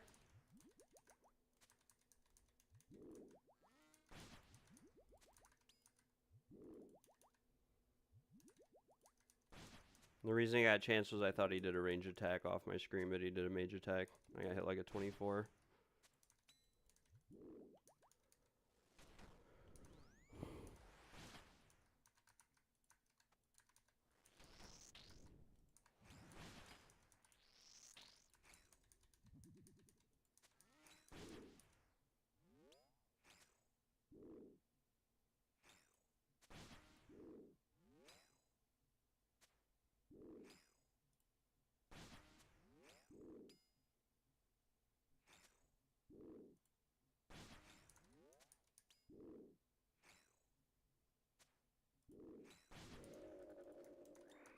Now we're on to Zuck, and we can basically just kind of chill here, right? We have 3 brews, plenty of restores, and we're having a blast. So just something to keep in mind. We can right-click Zuck as we come in here, and that way we can get a hit immediately.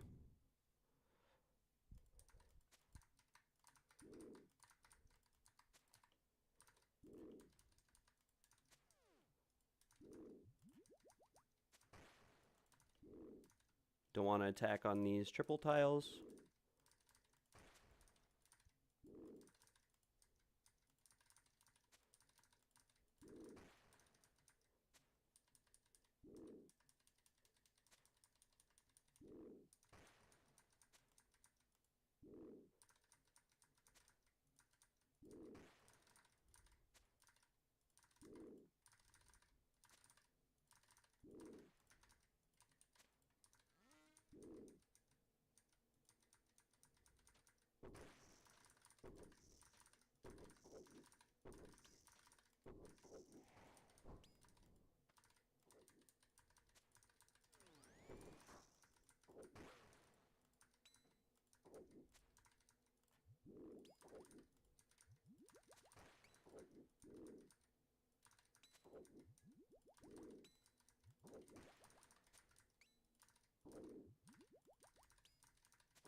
Is my T-boat made of paper, or what's going on here?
Nice.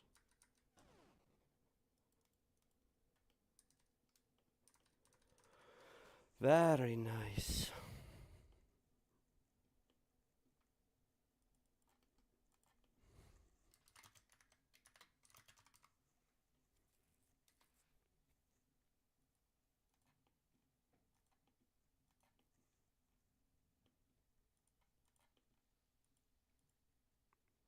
All right, 175k for 95 Slayer. Very, very nice. Very nice indeed.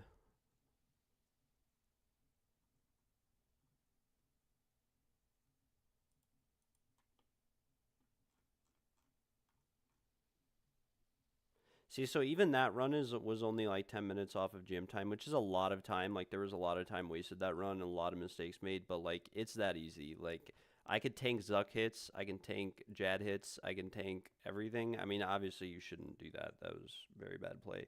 Poor execution, a lot of inefficient solves, a lot of bad play along the way, but yeah, I mean, that's about all there is to it. I'm not that good at the Inferno. I'm pretty bad, but I've been learning it for a while now, and yeah, this is basically where we're at. So yeah.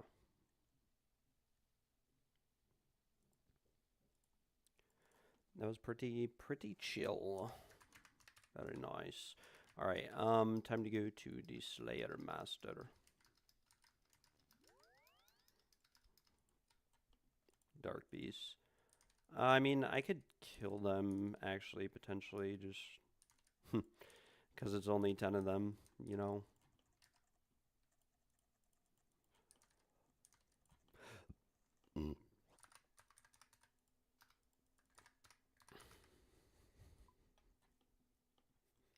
This is what it sounds like. Burn now, now. No, no, no, no, no, no. Yeah, let's just go kill these real quick because it's only 15. Should be pretty quick.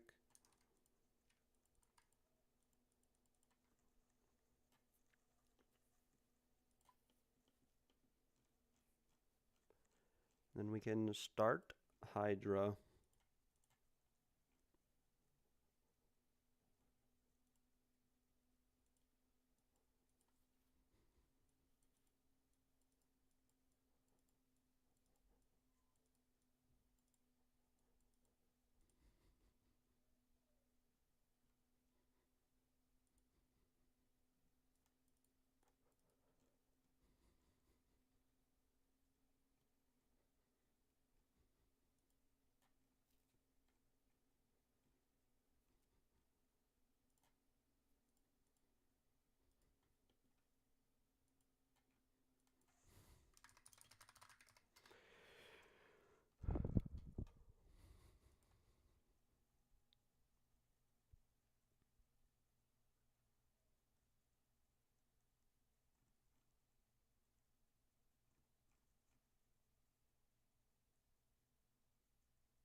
This is what it sounds like. Alright, so yeah, we're gonna go kill some dark beasts. I forget where these are. They're in the Elven Staircase, but I think it's the ones in Prifddinas, if I'm not mistaken. They might be in both of them, or maybe they're connected, who knows. Let's just get the teleport crystal, and yeah, we'll go there.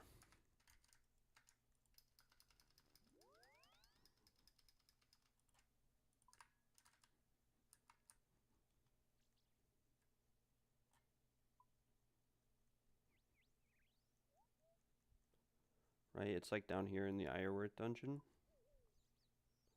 Yes, and there's a shortcut there, I remember now.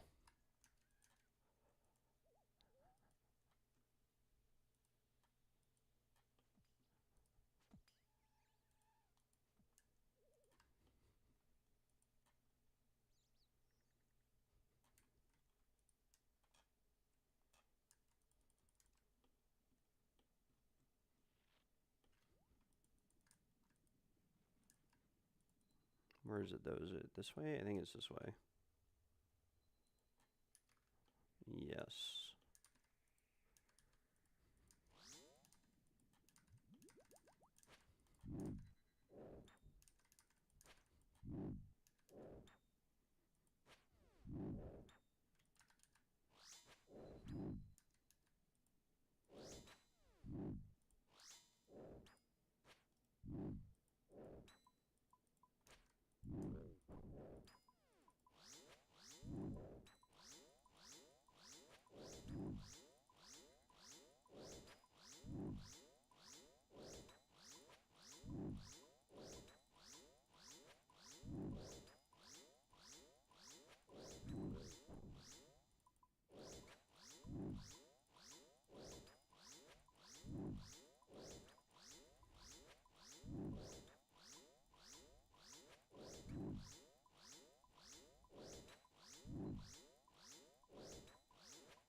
Bruh. There's literally no way I actually did 5 tasks in a row once and then got water fiends. I was like, oh yeah, I'm gonna go on a little Slayer streak here for a while. Maybe I'll get some good tasks, and I'll even kill these dark beasts just so I start getting points also after the Zuck task. And yeah, for some reason, Wahahaha! Yes sir, yes sir. Sorry.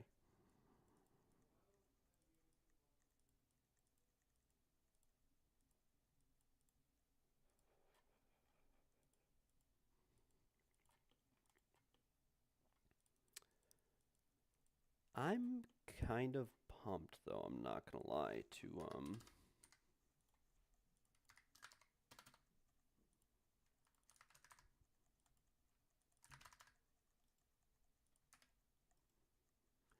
This is what it sounds like.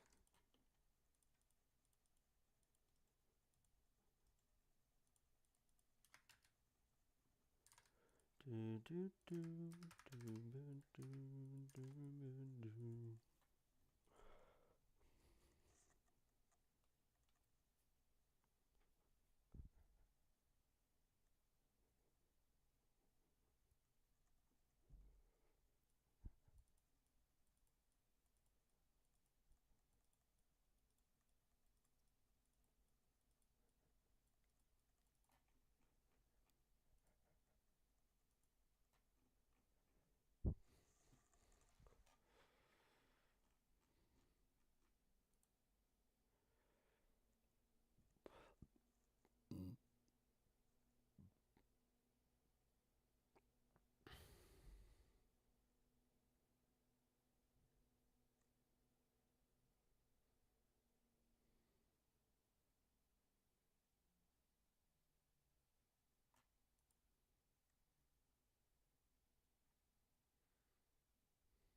Like coming back to Discord, bro. Why did I go back, dude? That shit's so cringe. I'm about to go eat dinner, but that shit was so cringe last night. Doxing someone and posting their information publicly in a Discord. Like, I don't care if everyone's my friend or not. Like, if I wanted my address out there and shit, that was a bit. I never, I've never done that to anyone, and I never would. I've never in my life looked anyone up, their name, their information, anything, especially not to like prove that I'm right and then just to still be wrong. That's weird. Like I would never do that to anyone. Like in fact, the only like people's names I even know in Discord are from when they fucking like I don't know, bro. That shit's weird.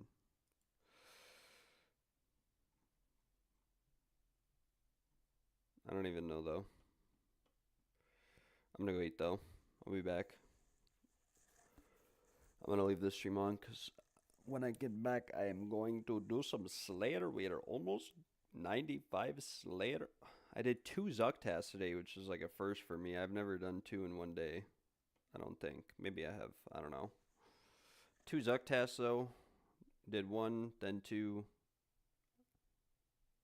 A fuck, and then a U. Sorry, that was fucked up. That was messed up. No, but like yeah, we did two Zuck tasks. I'm 10 KC now, so I'm probably not going to do any more. I got a PB this morning, but I ran out of chins to keep going. I want a sub 50, but yeah, it probably won't be for a long time. 51:18 isn't bad, but it's not that good either. It's still like 8 minutes off of clan diary times. Or I guess it's like 7.5 minutes off, 7 minutes. Um, but I don't have the chins to keep going for a good time. So we're just going to leave it like that and chill. And yeah, we'll be gang banging out there. I'll be back in a little bit.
You were just watching my Yamavad from the other day? Bro, it was cringe. I still have not gotten a KC. I got so close on Bloodied Blows, but I got so tilted at the same time. Like, the contract system sucks. It does. I wish that it was just easier to farm them out. Like, they're so worthless as is. Like, who cares if you're getting 30 of them in however much time? I don't know. Like, I could go farm for 10 hours and get like a couple, maybe 100 or 200 of them if I went for like 10 hours. And I might be set, especially if I'm killing the demons with the right style. But it's just not really reliable from Yama itself unless you have a main to practice on. And like I practice on leagues, but it's just not the same on leagues. Like I I didn't even hit the boss. Like I literally just practiced the mechanics. Um, but it was a little bit frustrating because yeah, I don't know. It was just kind of AIDS. But yeah, the Yama sucks. I'm not gonna lie.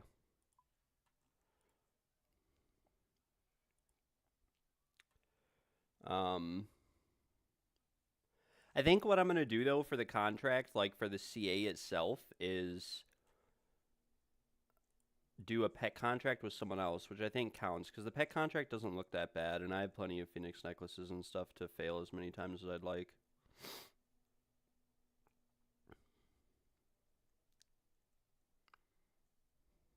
Yeah, Glyphic does farm fast, right? Because it's like the special attack one, and you get the 5x rate instead of 2x, I think. Yeah, they tell you to get a crush weapon, bro. That's what I'm saying. I'm glad you watched that VOD and like understood what I was saying and because that's the dumb thing, bro. You know how many hours I have played? Like over half of this is probably AFK time. Like I don't actually have 275 days of like playtime, but over half, like, bro, it's just like crazy, crazy, crazy, crazy. To expect like Irons to have like an Inquisitor Mace or an Elder Maul to do one of the contracts, like that's so dumb. I would do Glyphic Attenuation right now if I had an Inquisitor's Mace or a thing, like I said in that video, it's like I've killed Fasani and I got 3 drops already. There's no shot I'm gonna get an Inquisitor Mace for like 1,000 KC, like just on average, right? It's like, oh my gosh. Am I a Call of Duty Zombies enjoyer? Oh my gosh, Scream, is that you? I'll be honest, I used to be. I don't have Call of Duty anymore. I mean, I do on the Xbox, but I'd have to like, I don't even know if it's cross-platform. I'd have to like update it and bust out the Xbox and everything. Damn, I didn't even know you could use SRA for that. Does SRA have Crush? I guess it does, huh? Because I don't have an SRA, but I have 2 of the pieces. I mean, we actually have one in the group, though, too. I didn't even think of that. That's smart, bro. Like, what the heck? The hecky heck? What are we doing here? Oh, yeah, we had our Slayer skipping. Unfortunately, I got Water Fiends, and it's just not on the agenda anytime soon. Not gonna lie. To kill Water Fiends.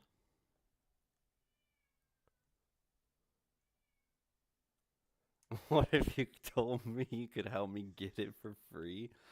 I don't think it'd run on my computer if I'm being 100% honest. Like on my computer, like I said, I could bust out the Xbox sometime maybe, and if it's even possible. But I'll be 100% honest with you. I can't even run, like, unless it's an older Call of Duty. If it's a newer Call of Duty, I can't even run uh, anything on this computer. Like, I can't even run Counter Strike, bro. How am I gonna run Call of Duty Black Ops Zombies?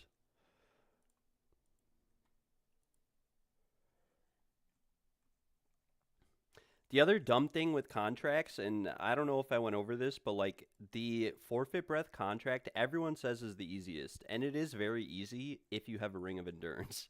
I did somewhere in my VODs, I have a perfect forfeit breath run where I brought 6 stams and 3 summer pies, and I ran out of stam without getting hit a single time. Maybe I got hit by one shadow wave for like 37 damage. Like I literally just ran out of Sam, like because I don't have double restoration. Like what is that crap? Like if you're a main, you can just buy double restoration for 30 mil, and then it like makes the contract free. Like, sorry. Black Ops 1 or Black Ops 2? Yeah, that would probably actually work for me. Yeah, I could see that. That's and at that point, the thing is, at the point of bringing 8 stams, you're basically because everyone says bloodied blows is harder than forfeit breath, but it's like at the point of bringing 8 stams, you're essentially just doing bloodied blows because you can't fit any food in the inventory. So at that point, you literally are doing bloodied blows, like, and your summer pies essentially turn into Guthix rests, except you get tick cooldown from them. But the contracts are a lot of fun. I wish I could do more contracts. Like I genuinely do. I wish I had more and that I could just do them and get Radiant. Like I wouldn't um put Radiant on my stuff, and the reason why is that what did that say? Bats or beasts or what? Bears. Okay. I don't even know where to kill bears. I totally forgot. I think it's by Ardoin. Is a good spot. Normally I do this. Normally I go kill Callisto when I get bears, but I do not feel like doing that right now, since I still need that Void Waker piece. I haven't. So I actually have. I only have 3 Divine Severances. I haven't even tried to do it, but I think I kind of am. Or what's the other one? Yeah, where you wear. I don't know. I might be gate kept on the pet contract. I haven't tried it yet, but I might be gate kept by magic damage on the pet contract because I'll have to camp Phoenix Cyclist, right? Which is a little bit cringe. uh, yeah, I could see that too. Not being able to one hit flares is genuinely dumb. And that's like I was watching a video on the pet contract and I was like, man, this looks so easy. And then I was like reading into it, and it's like if you need max mage with a P-neck on, like to be able to one hit the flares. Yeah, right? Like smiley face, right? That's such a valid take, bro. It's kind of cringe. Like the contracts are so fun. It'd be so cool if I could just farm them, like, but I just can't. In all my Yamakasi, I got like 40 glyphic attenuations and from the demons too, and nothing from anything else. Like, and I'm so close on all of them. Like forfeit breath and bloodied blows, my best run is like 50 health. Um,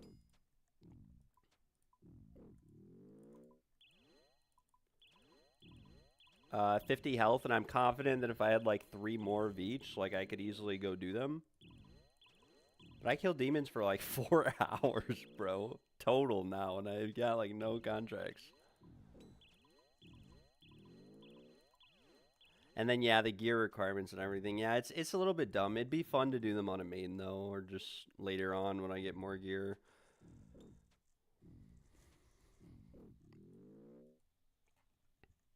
10 HP or lower for one shot. That sounds actually AIDS.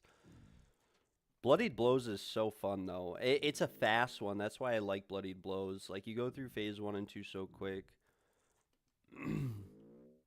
And then you get to the end, and it's really not anything too fancy if you do like the Red Eyed Jedi method or whatever at the end. Like you do the L skip, and then on when you get to the tile, you hit the flare in the back, and then you run back and hit the other flare. It's a lot of fun. I love it. Oh yeah, I got 90 RC though, bro. That's another thing I could talk for hours about, bro. Being gate kept by Chargescape on an iron. Oh my gosh. I never have gold, and I'm permanently runecrafting, and I still never have charges. Every hour I runecraft only gives me like an hour of, scythe usage or shadow usage. Just basically pick one or the other. I'm so glad the Ayat got released. Oh my gosh, I don't have to use my shadow anymore ever again, which is just phenomenal. The dumb thing, though, is that with Blorva, you need... Oh my gosh, man. Please stop giving me Zuck tasks. This is like my 5th Zuck task today in 8 total tasks. I don't even want to do it.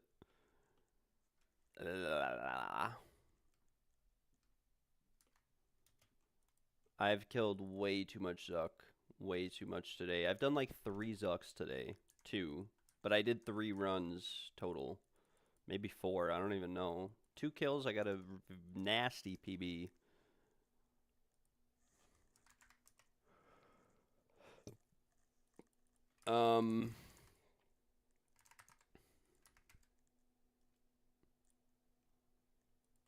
We're just gonna skip this.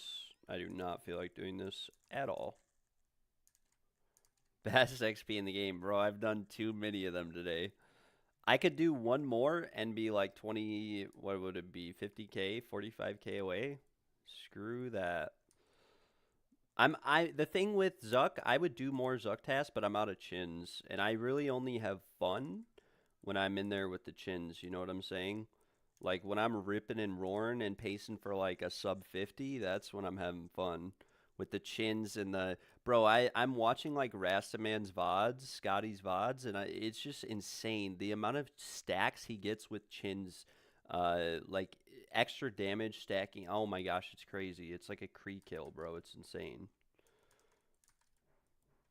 That's like the most impressive thing about it is like his chin usage. A lot of stuff like is, I don't want to say standard. His chin usage and his like 7-way scythe after blow piping is pretty nuts. Full melee juicer setup, absolutely juiced. But yeah, the other dumb thing is Blorva, bro. 60,000 blood runes for Blorva. Like, are you kidding me? I get that it's just blood runes and you can buy them, but even then, on an iron, bro, that's what, 4, 8, 12. That's 24 mil, bro.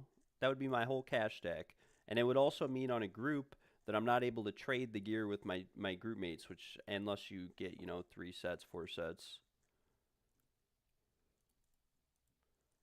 Yeah, bro, they're just insane. I'll never get. I could see myself getting like a 45-minute clear someday eventually, if I ever farm more chins out. But yeah, sub 40 is insane, bro.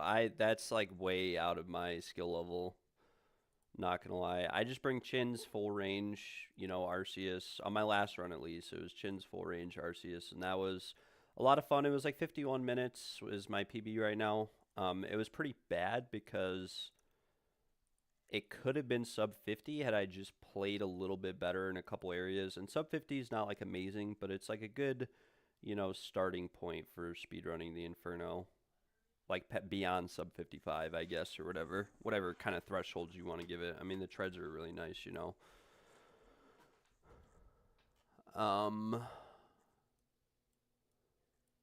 Let's see. What do we need? What am I doing? Oh yeah, that's right. We're doing Slayer.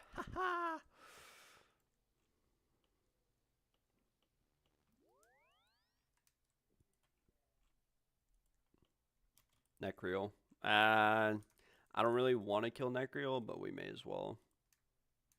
It's a pretty good task.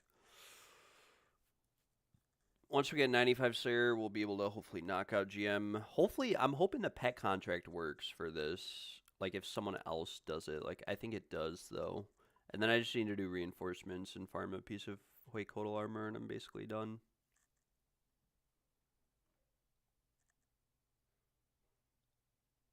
Well, I technically am full biz. I mean, this just looks. It's because I have stuff in storage. So it's not like crazy. Like we got twisted bow, everything, But one advantage I don't have is that I only get like bye.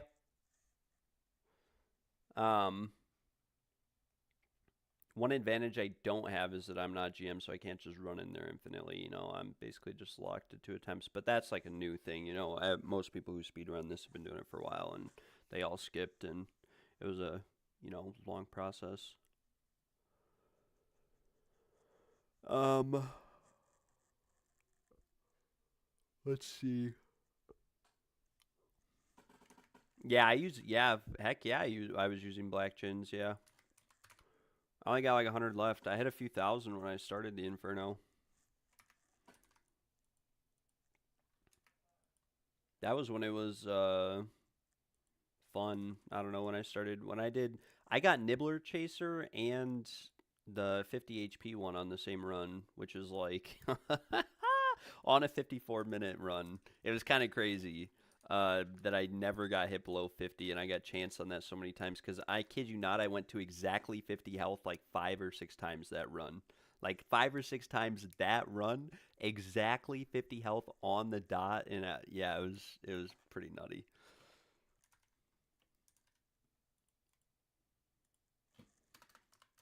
And I wasn't even planning that out. I had been trying to get the 50 health one for a while, and I just was like 50 waves in and hadn't taken damage, and I just decided to start throwing chins from uh, the pillar and just dodging the nibblers. And I don't know, probably could have sub 50'd on that run. I think I Zuck healed to like 600 on that run too. It was pretty bad.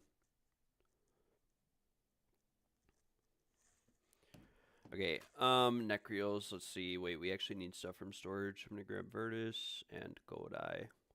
Virtus?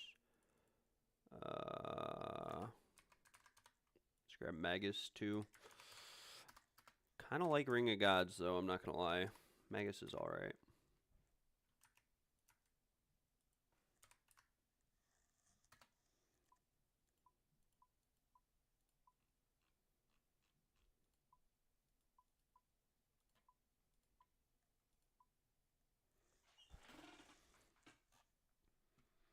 Yeah, no, I feel you, bro. But like all the mains, they say fuck irons, bro.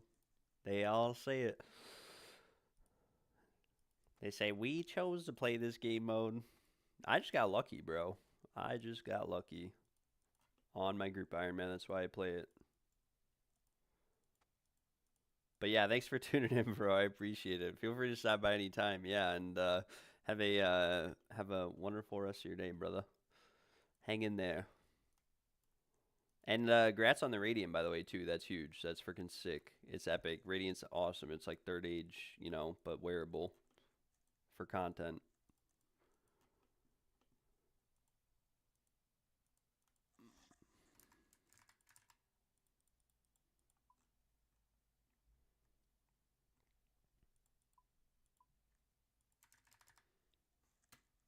So, Mr. Proxt, Mr. Proxt, how are we looking on the? What do I need to do for this zombies gameplay?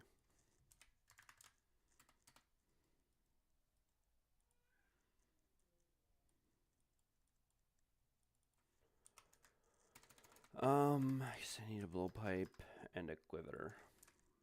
Do I have rune darts in here? Or please tell me I have rune darts in here. Okay, we got rune darts. Boom, boom. We just need to change spellbook and we're chilling. Get an Ash Sanctifier and a Zarek's Talisman. Okay, or not.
This is what it sounds like.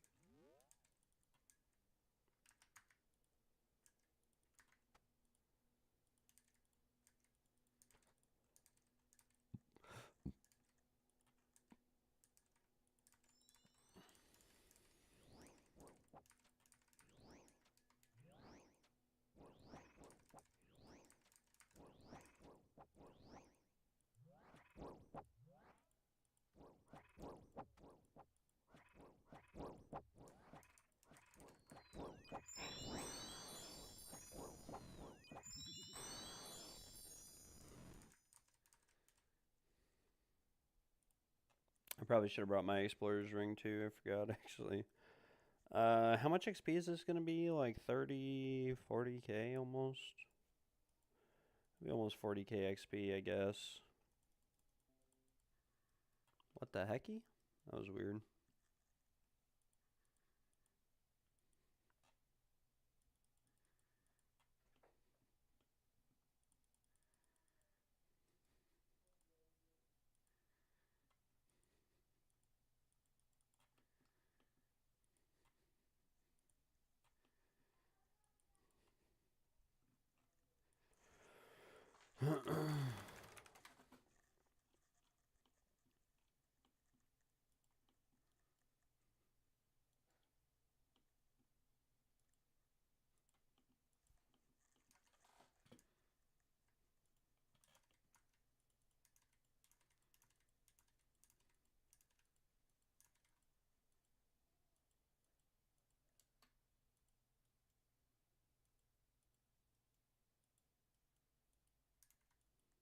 Why can't I attack these ones? What?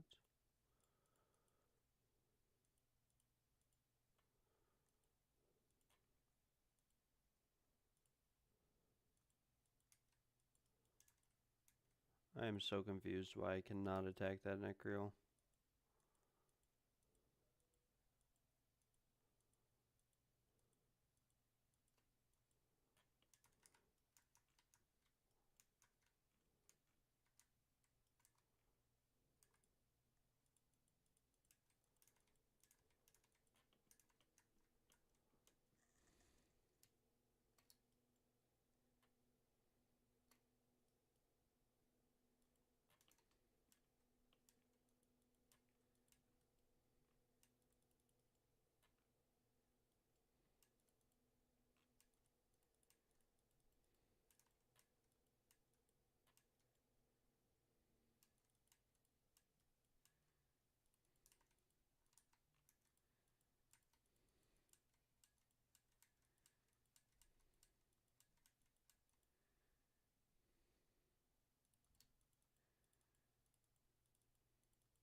Right, like that was.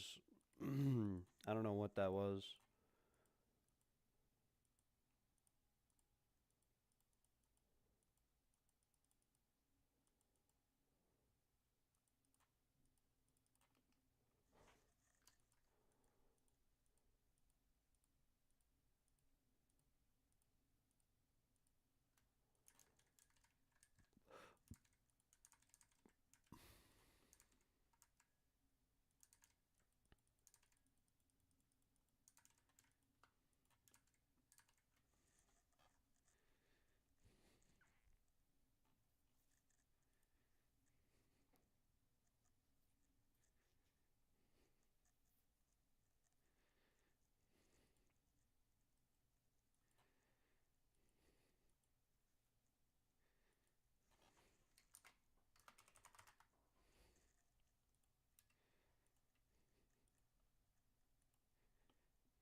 this guy comes. Maybe he does.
I'll just bank after this kill.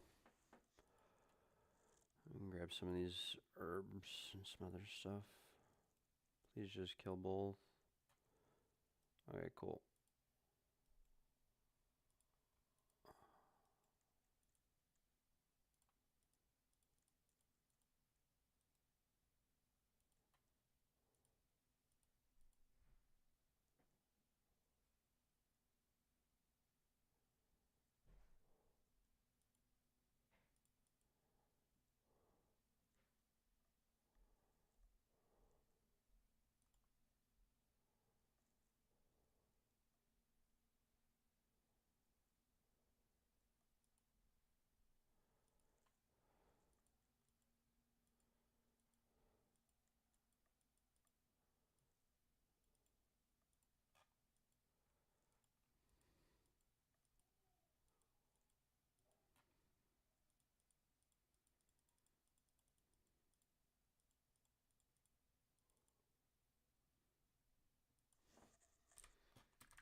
All right.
on Josh Shan.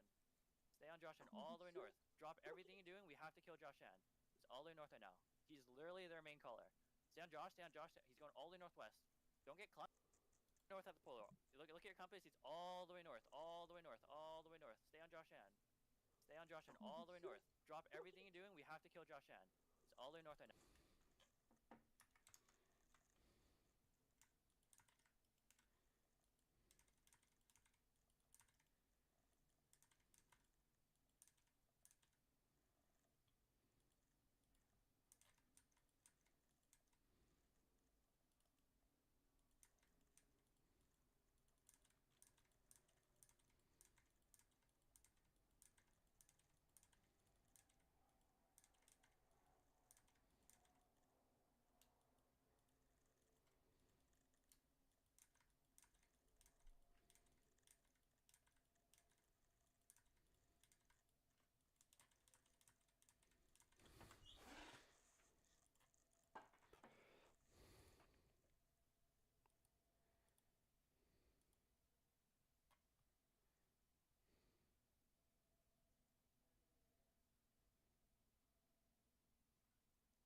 Bro, fuck you guys. That's a clip, bro. That's a clip.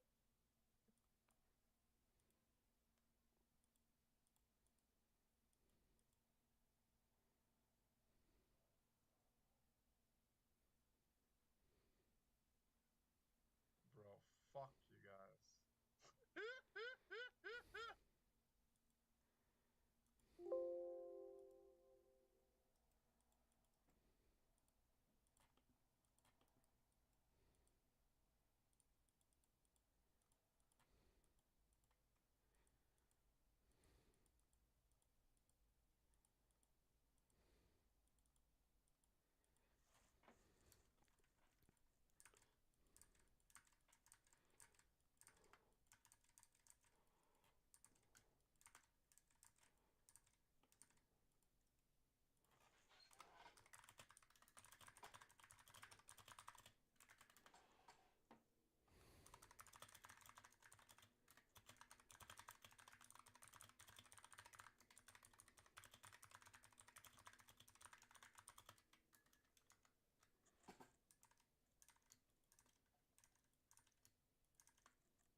That's a clip, bro. That's a clip.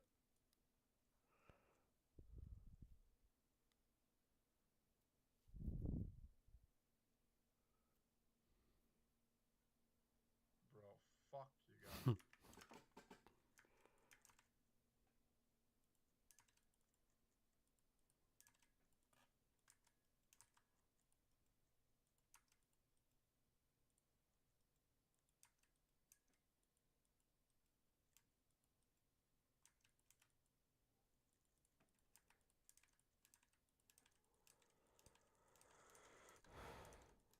Oh, this shit is so boring.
see I, two. I see three.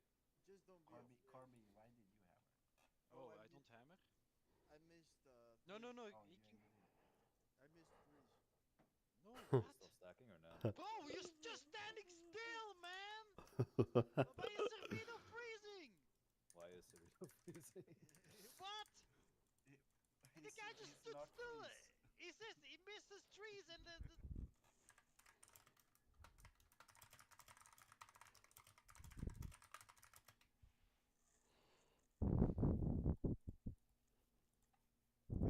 dude didn't even spawn. I see two. I see three. Just don't be Corby, afraid. Corby, why did you hammer? Oh, I I don't hammer. I missed No, no, no, no. Oh, You yeah, can. you did. I missed threes. No, Are we what? still stacking or no? Bro, you're just.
Oh, at least we're already geared for it, right? I can't complain. That is a little bit cringe though, not gonna lie.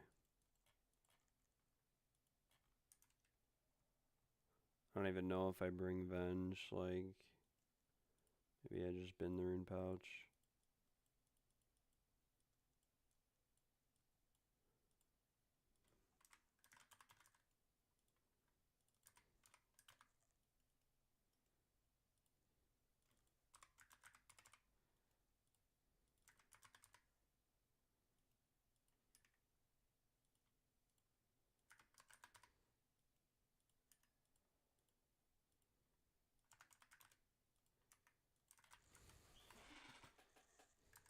Oh, I did not grab Shadow, did I? That would be a problem.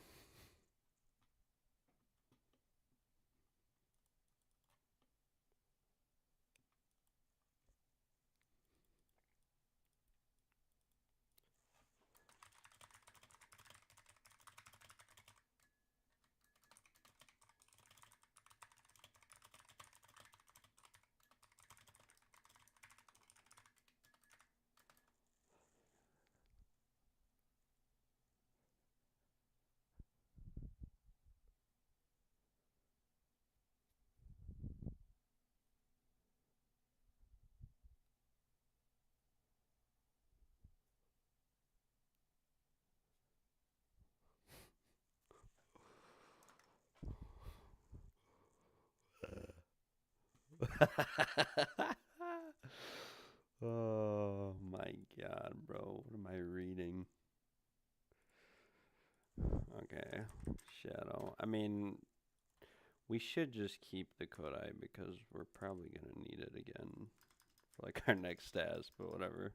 Maybe if I get a rack sites, I don't know. I'll probably do a rack sites, but I was gonna say maybe I should do a rack sword, just get some XP. I don't even know though.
Right.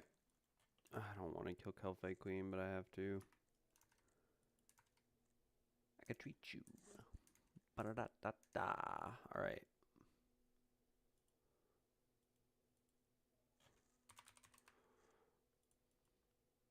Bick.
I didn't realize that was phase 2. Wonder if I should just stay for the last guild too.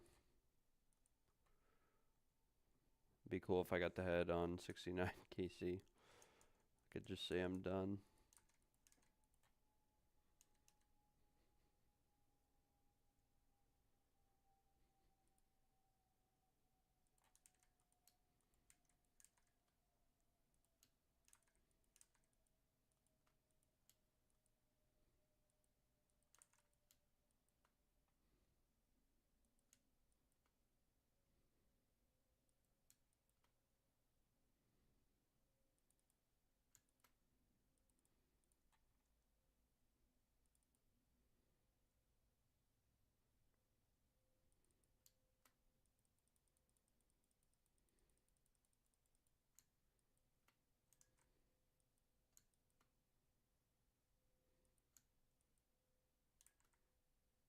Although if I get the head now, I could do one more KC.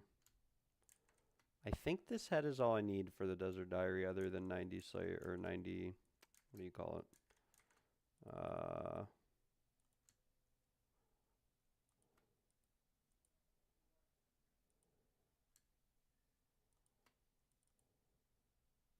90 fletching or whatever. Come on, Calvi head. Boom. Oh, never lucky. Can I get Calphite head from Calphites though? Like you can get Abyssal head and Araxor head from Araxites, or maybe it's Calphite Queen head. I don't know. Maybe it's just different. We'll do one more kill though, even though I'm off task, just because I don't like coming here. So when I do come here, I should have just done a few more. Normally it's 3 kill trips, and I don't want to. Like I genuinely don't want to sit here for have to come multiple times. So just do 3 as I get them. Forgot this task a few times. And you can always do this on a Calphite task too, so.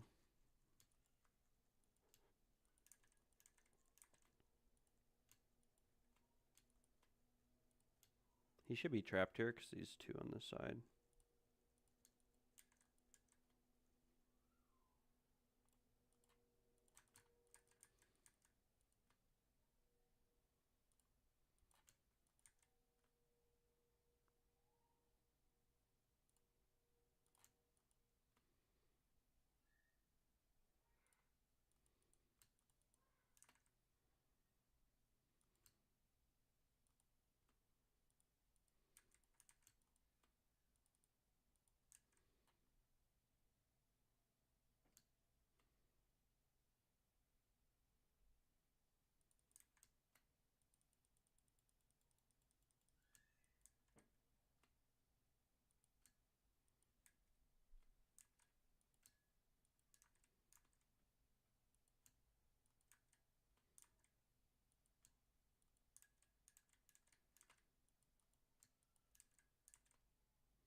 And there we go.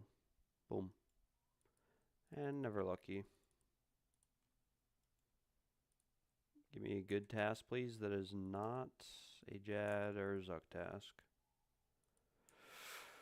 Vampire sucks too, not gonna lie. I don't want to skip it, but at the same time, no point in skipping it. 6k XP though for that, it didn't take long at all. 120k away.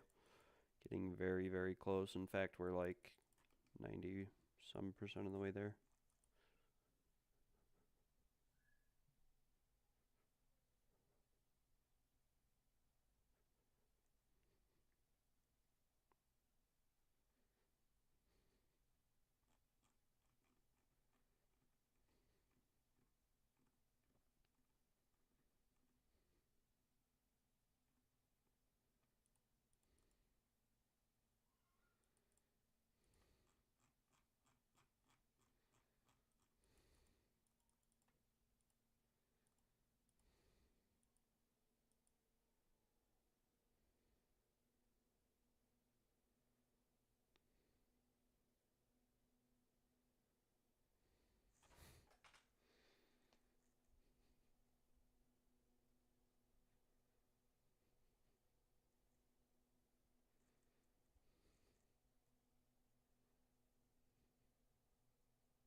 Most of these are probably, I don't know, they're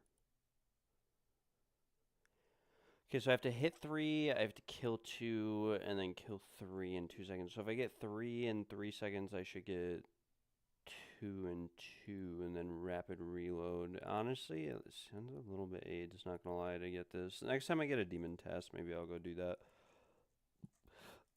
Probably just easier on tests.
This is just so AIDS, man.